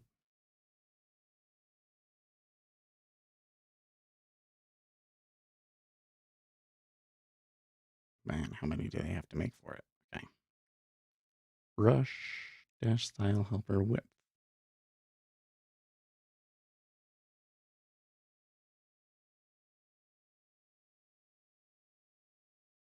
Turn vertical line core. Where does that come from?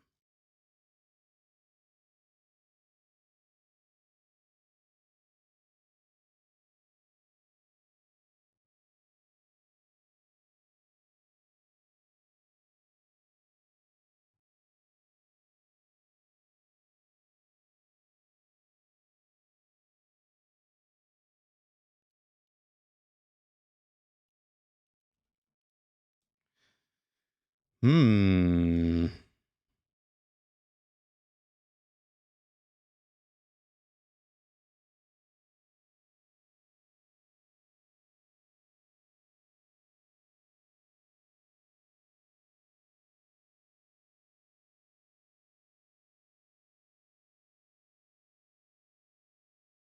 Maybe I just do it like this. Vertical line behind. No. Hmm.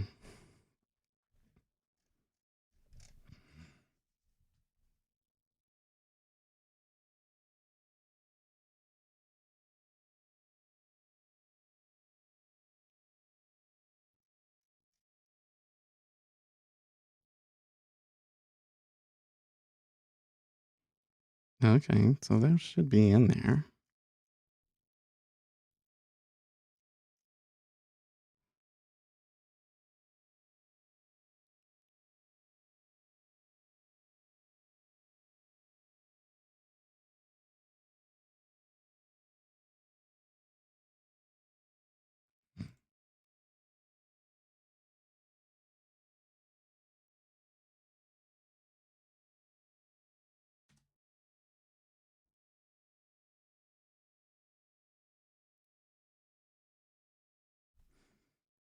Hmm.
Hmm.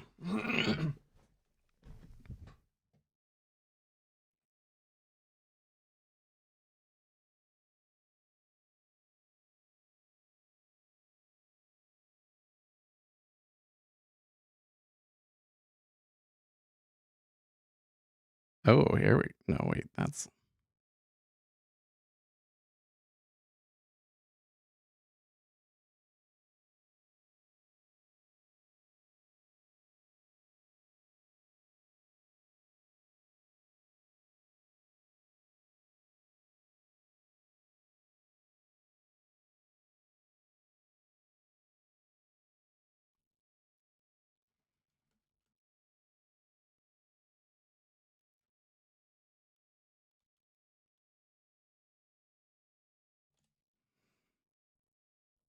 How to invoke a custom drawing tool from code.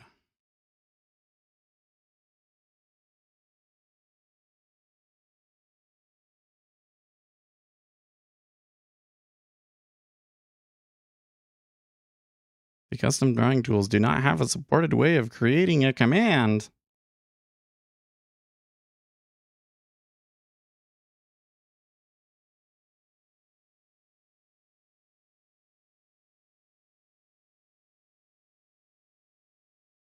Why is new home sales a non-significant news? Well, I think that it wasn't that it was non-significant news. I think that the news that we had at the time was just a little fuzzy enough that it didn't really change the way that people wanted to be positioned. But I do think that another thing that's going on here is just that nobody really wants to take too big of a bet before the Federal Reserve meeting tomorrow, right? It says yellow. Oh, you mean why is it yellow? Well, so typically new home sales is not a significant factor for like the currency. So the way that it colors it in Forex Factory, it has to do with like how does it affect currencies, right? So um that's why it does that. But for treasuries, new home sales is a significant piece of news, but it's just like it's almost never a big enough change to really affect them that much. If that makes sense. Yeah.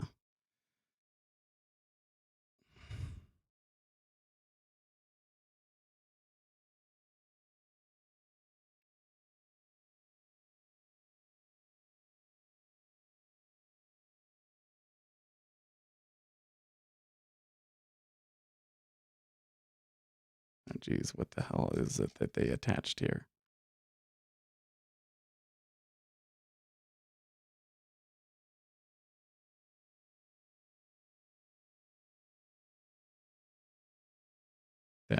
That whole thing is freaking a little silly.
Okay, I'm gonna try this.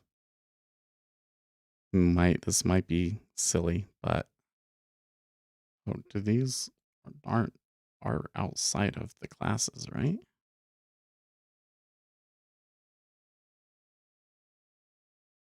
Oh, public partial class draw.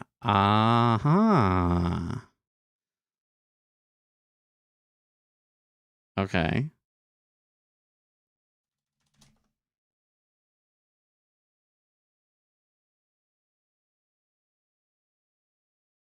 So will it let me do that? Will it actually let me add to that class? Let's see. Compile it. 58. Oh, vertical line behind.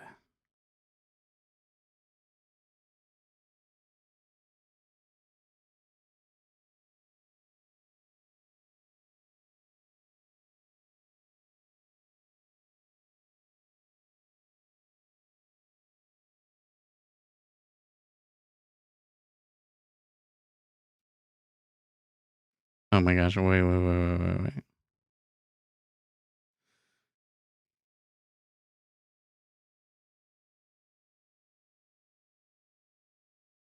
Well, S&P 500 is lower. I mean, we did get some movement on the treasuries, but I'm going to bet you if I tried trading this, I wouldn't have gotten very much. So, oh my gosh, totally built. Okay, so wait. Let's try this now. Oh, here we go. Yeah, okay. Well, let's just try F5 first. No.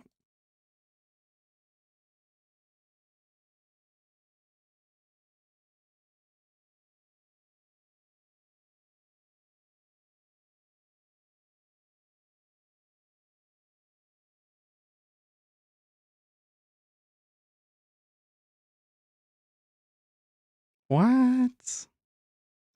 That still doesn't work. What would need to happen for the petrodollar to collapse? So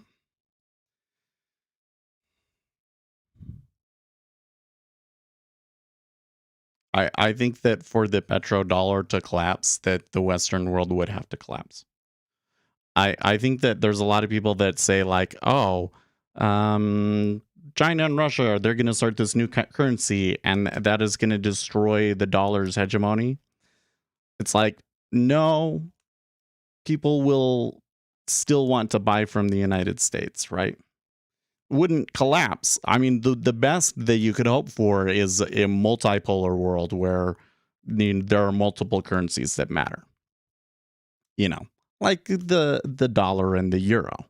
So I don't think that it would collapse. In order for the petrodollar to be collapsing, there would need to be like a end of the world financial crisis sort of thing going on, right?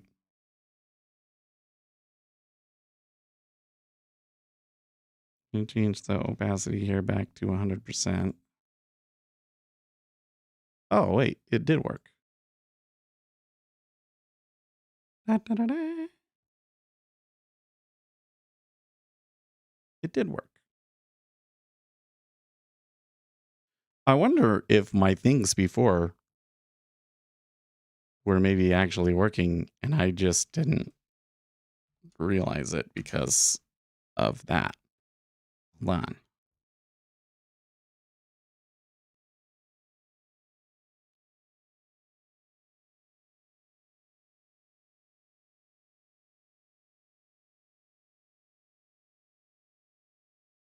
Yeah, that right there.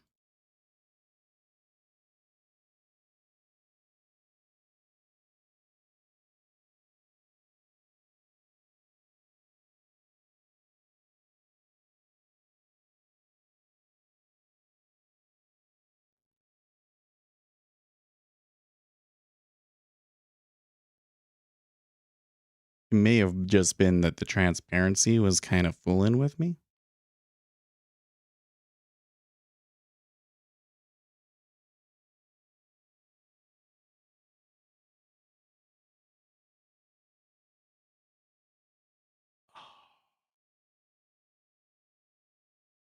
It was. Wait, really? Did I waste all that time? And I actually had it correct before.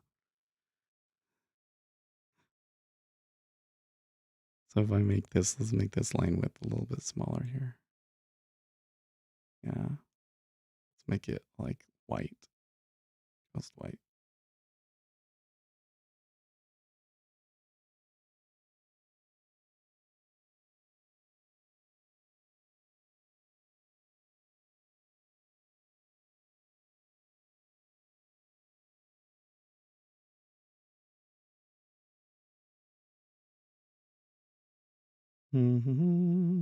Maybe silver. Yeah. It's way better.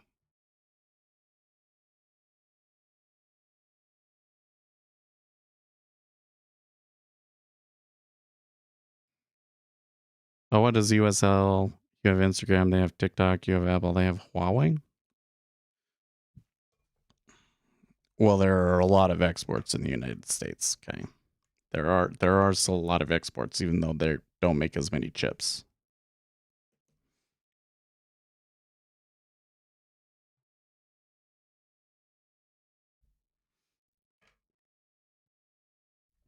So I think the thing would be with all of this is like, okay, if all of a sudden new currency came about and so like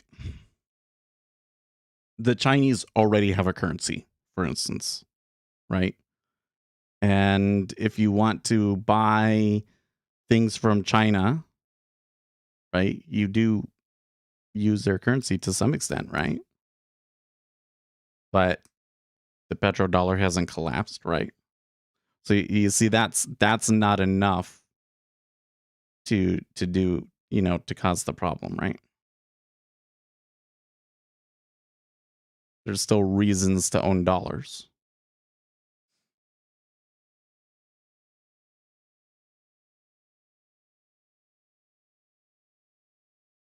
Where it becomes a problem is that under the current regime. So here's where this thing matters, NASDAQ killer.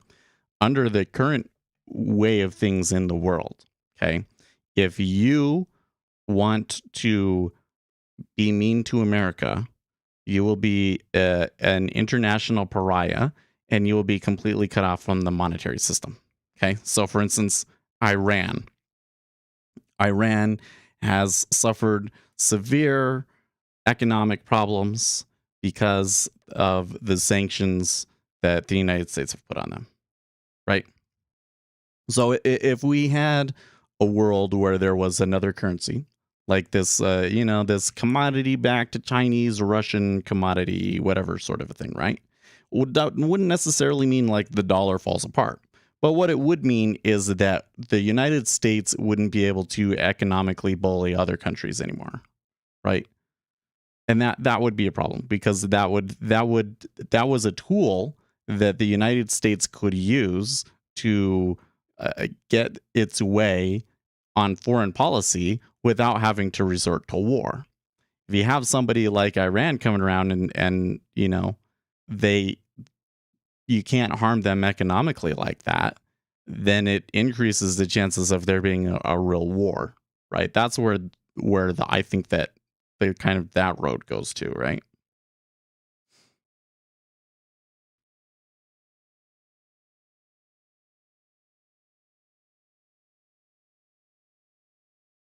You were saying you're going a bunch of stuff here, and I was like, I'm in a completely different world, man. I'm looking at my trying to make my chart look pretty. I'm just trying to make my chart look pretty, okay?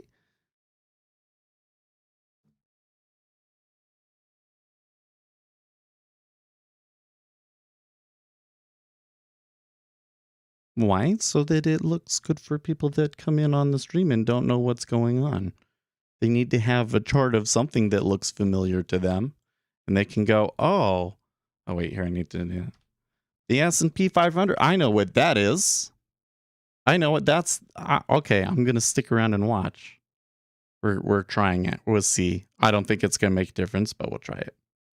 Doesn't help that I've kind of been like so absorbed in trying to sort out this problem here, which apparently was not necessary. So let's just try one more thing here. So if I delete this, glad I figured out how to do that, though. It might matter in the future. Okay, there we go. And I rebuild everything.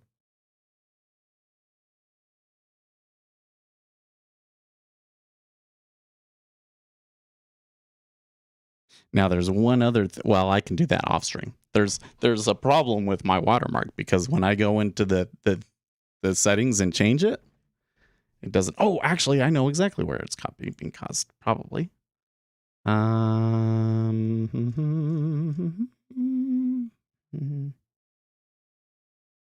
Yep, it's only doing it on data loaded.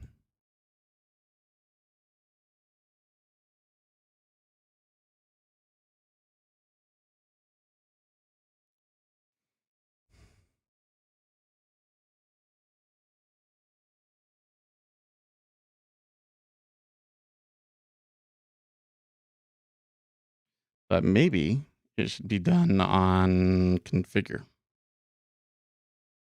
Else if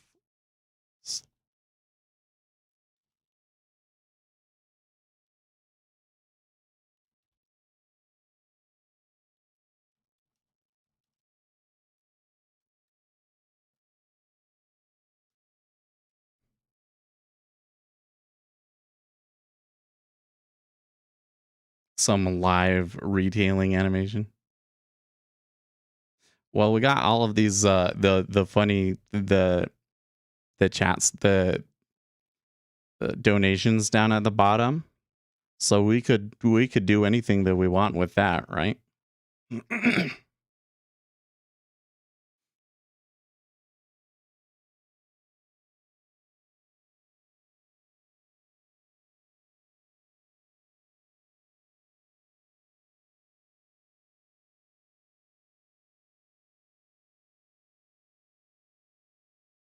Mm-hmm.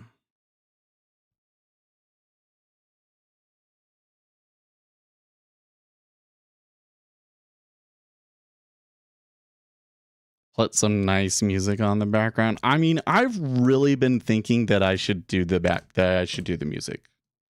We could just use stream beats and sure. Why not? I think I would want something a little more, I don't know. I have to be really, really calming, okay?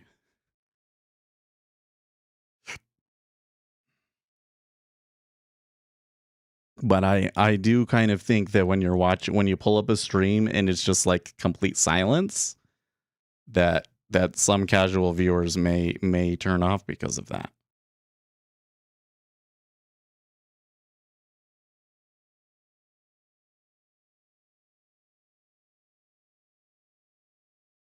Okay. So let's try this again.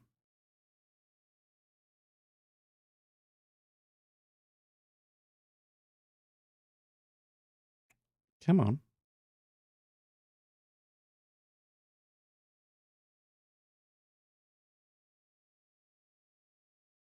Okay. Which property does it not like? Chart control is set to something and chart panel is set to something, but all of this stuff is not.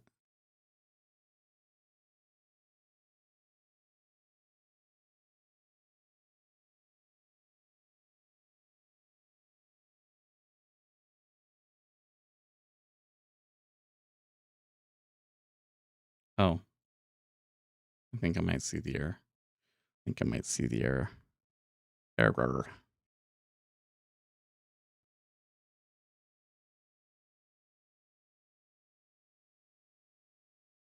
Oh, no, wait. I don't see the text. I don't see the error. Why was that? Why would that do that? Text format. Oh, it doesn't have a text format. My watermark text is null, though.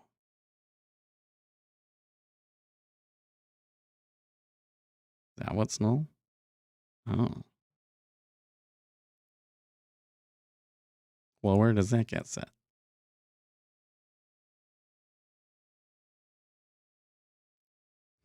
I don't know about music, but when I'm trading, I just have news, music, or white noise. Yeah. Well, exactly. That's what, like, so the reason that we never did music before was because I wanted you to be able to run your own music, right? And I think that a lot of you do, because I didn't want people to be like, wow, but I don't like the music on his channel, so I'm not gonna, you know? So that's the way we did it that way.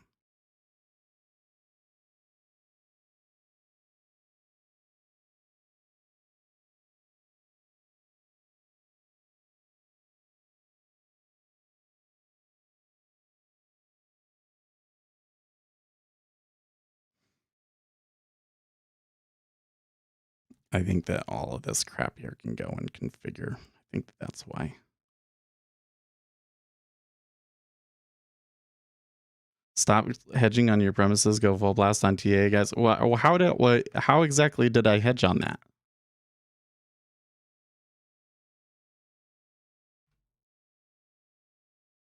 Da-da-da-da. Okay, so now if I come in here, so the problem that I was having was that if I would go into the line at time, for instance, and I said, okay, now I want this to be a four pixel line. Okay, and I click OK. And now it's okay. So I think it may have fixed my error. And here I get rid of this little print statement. You don't need that.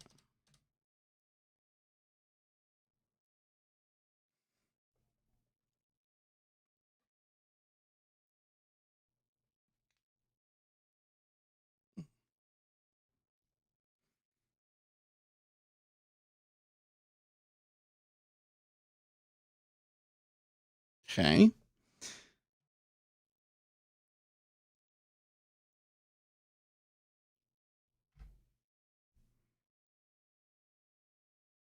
Clear all that. One thing that we could do though is we could try and show off what we got a little bit better. Oh, now that is actually a very, very interesting idea. Because I do have some of them over there, and we can put them over here.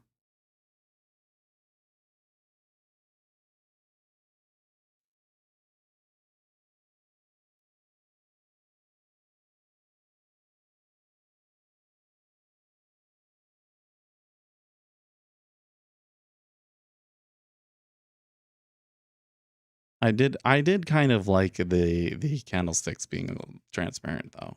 Didn't you? Like that? There you go. How about that? How does that look? I just tuned to Bloomberg to compare, and I think it's a little too emotional. They got that serious contemplating music.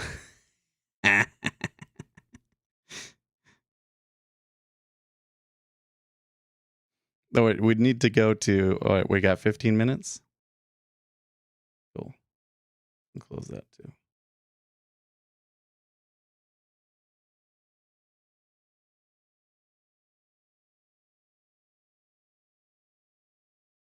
Summer's a good time to do this sort of stuff because often we get these days that just don't really do much.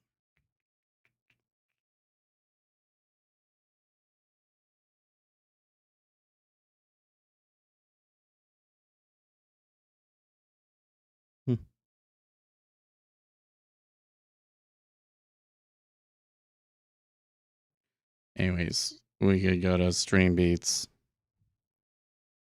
Right. And listen. Hype tracks. Chill step. Hi-fi. Lo-fi. Wait, they have a hi-fi now?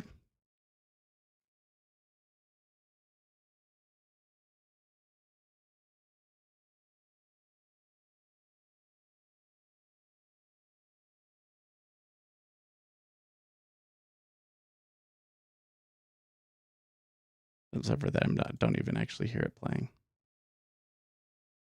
So that's kind of weird.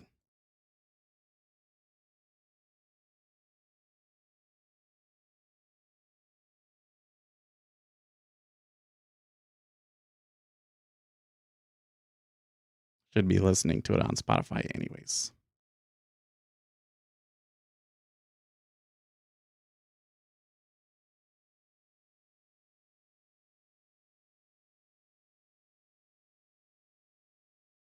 Oh, I don't completely recall what hi-fi is.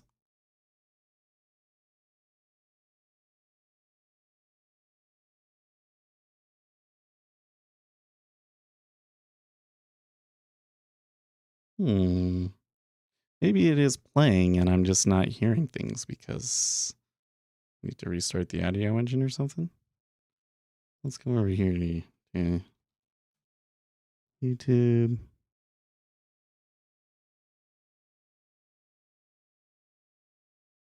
No, that works.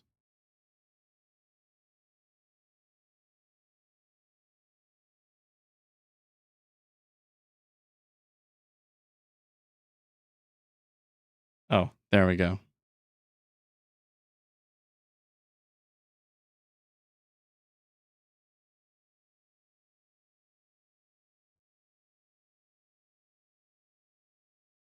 Oh, I hate it. I hate it. Whatever that is that's playing right now. I don't like it.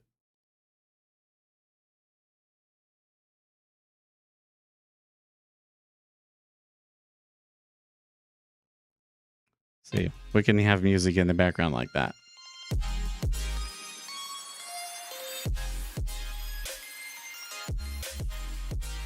I don't know. This is kind of... I hear that the youths like the lo-fi stuff, though. You know, lo-fi might be like better. You know, drum and bass is a little bit too. Drum and bass is a little bit too much for you guys. You know, not as relaxing, right? We can do lo-fi. There you go. Now we're all super chill, right? That sounds okay.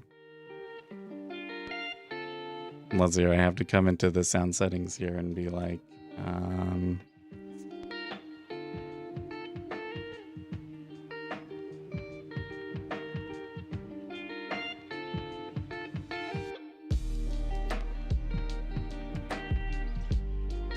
app volume and device preferences. Right. Oh, do I have the default set to the wrong thing? Just as a reminder, in 10 minutes time at the top of the hour, the Senate is due to be voting on the US CHIPS bill. So the final vote for this is due later. There you go. Now you shouldn't hear the news squawk, but you can hear the music, right? There you go. There we go. And we can just do it like that. It's all in good hype. I mean, I'm down for drum and bass if you want. But I don't know how I feel about it. I don't know. You know what? We'll just do it tomorrow. I'll start it tomorrow, and we'll just see what people think. We've done that before, and people were like, "Nah, I don't really like it." But we didn't have as good of music options. Harris has done a great thing for the world for us. Yes, the news squawk is good too, but you need to pay if you want that.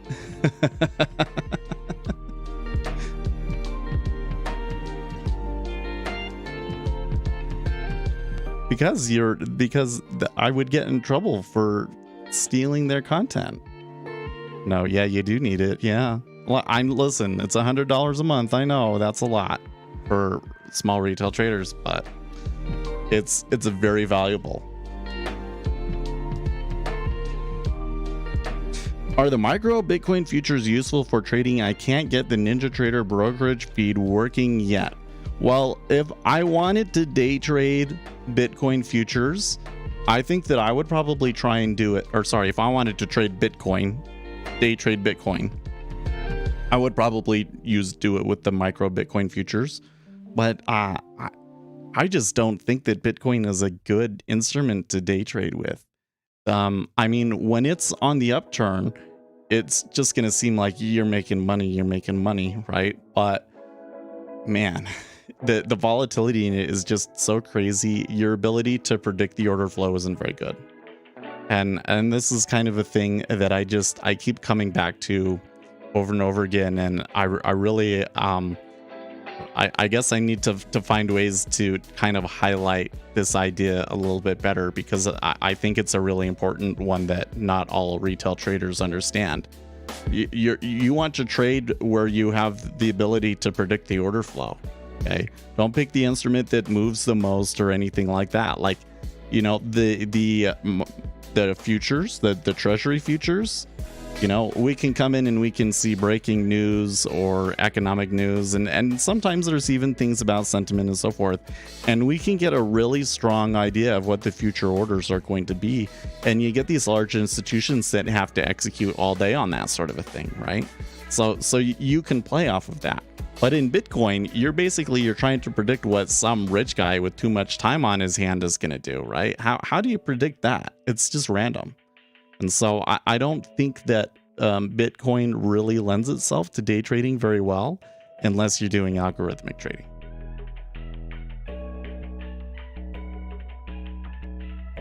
Not gonna lie, the day you had the squawk on for the stream, it really helped. I didn't think it was gonna be that. Yeah. Well, like the thing is you might not realize when you're just listening to me if you don't have your own squawk. I hear something in my ears. I don't necessarily say anything about it right away, right? But then I will say later, oh, okay, well, like we had this, we had that. But when I'm telling you that, it's like 10 seconds later. So I really, when I got a news squawk, that was the biggest change to my trading. It really was. That the biggest boost to my trading was when I got a news squawk. Right. I think before that, I kind of understood that those things were important and everything, but I was still trying to use charts and everything because, that's what I had. Once I had the news squawk and I was informed, up front, all of a sudden I was like, oh, all this TA crap, it really is just random. Like I always knew it's random, but we should still be able to pull something out of it. Now I realize that it's really not worth wasting time on. Cold hard savings. Oh, hey. So, Start a load. On hot? I'm looking at this, you know, the transparent glass is nice, but it's too much. So I'm going to do 70. Go on. That's a The little lower the better. temp, the lower your bills. Simple. Plus, Tide Pods are designed for a powerful clean. And now you get to listen to Spotify advertisements. The way I should do it, once I get a new desk, I could have my DJ set up like literally right in front of me, and then I would be able to better complement your engagement ring, even if it's an what do we say? We also have handsome men's bands in every price range. Our Oh, bands I would be remain able the to just highest DJ standards, so the we can music and you offer wouldn't have to free listen to lifetime ads, warranty. and there'd be Come see us smooth and help you both find a transitions. band that you love wearing every Maybe day. I should just go and download like a whole album and do like one big long mix.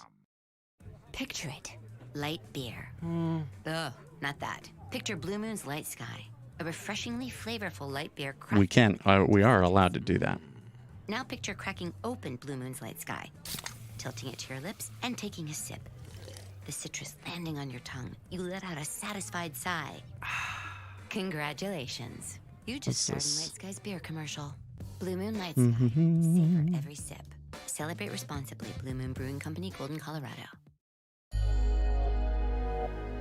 My memory says it's unusual to be the day before the meeting and the Fed funds curve is fairly indecisive on the magnitude of tomorrow's hike. 75% for a 75 basis point hike and 25 for a 100 basis point hike. Oh, Jim, you know he's right. I can't remember a time when it wasn't like 100% by the day of. Matt does his hype thing where, no, I don't want to do that. Like one of the things that frustrates me with other creators in the space is that, you know, oh, somebody that is being really successful with it, there's an opportunity to go and learn some things from them, right? And, you know, Matt just does a lot of things that I just don't want to do. It's not, I'd say for the most part, it's not like there's anything wrong with them. It's just, I don't want that. And it has more to do with like, I care more about who is watching rather than how many people are watching, right? And I'm more interested in attracting people that really want to come in and learn the markets. And I'm not really that interested in the group of people that are just kind of trying to chase money, you know? There's this group that has emerged really since the pandemic, right? That are really just about, you know, the hustle. You know, it was like the hustle university whole thing, right? And which man, I was watching a video showed up from them the other day, and on TikTok it was like one of their videos, and they were saying, well, you don't make money, all you do is take money from other people because you're not the Federal Reserve. And I just thought, like, man, that is such a terrible way of approaching it, because it's really not the way that it works. Holy crap, that crowd really bothers me. Yeah. And it's always like these 19, 20-year-old kids that think, oh yeah, bro, we're gonna hustle, we're gonna make all this money. And I mean, like, it's good to make money, okay? Like, we need to deploy capital efficiently, though. Like, that's the thing, is that there's this group of people that have basically turned into, you know, whatever I can do to convince people to give me money. And I don't want to be taking money from people if I'm not providing them value. And that's the thing, is that, you know, in that kind of a transaction that they're talking about, where you're just taking people from taking from other people, you're not adding value to society. And I want to add value to society. I think that what we do here as traders adds value to society. It makes the markets more efficient, and it's an important part of the markets. And the more intelligent that we can make the speculators, because really right now, our group of people in the markets, you know, retail traders just putting on speculative trades, is too weak compared to the other forces. So the stronger we can come together, the better this is going to be for the markets and society as a whole. So when I come in, I have my indicator package, for instance. That's the biggest one, right? I sell an indicator package for NinjaTrader. Those are all things that I believe bring value to you. I think that being able to chart spreads and understand which direction the spread is going is absolutely essential to being able to trade treasuries, for instance. Okay. And I got a couple of things I'm adding that, you know, I made and have used that I didn't add in yet because I was testing, but now it's time to kind of spiff them up a little bit, right? So that they can be released. You know, it provides value. It is creating more wealth because it makes people ultimately more efficient, and you know, so the aggregate effects of all of this is beneficial, right? I don't want to be with that hustle crowd, right? Yeah, remember the GameStop hype thing brought so much traffic your way? Yeah, it did. But you know what? Like, oh, I can't get into this today. We don't have enough time to go on this rant, okay? Because it was like, if you were hyping the stocks, then you'd get pushed, and if you weren't, then you didn't get pushed. And it was almost like it was intentional to try and sucker retail traders into a trade. Anyways, guys, I'm gonna say indecisive session before Federal Reserve, day before Federal Reserve.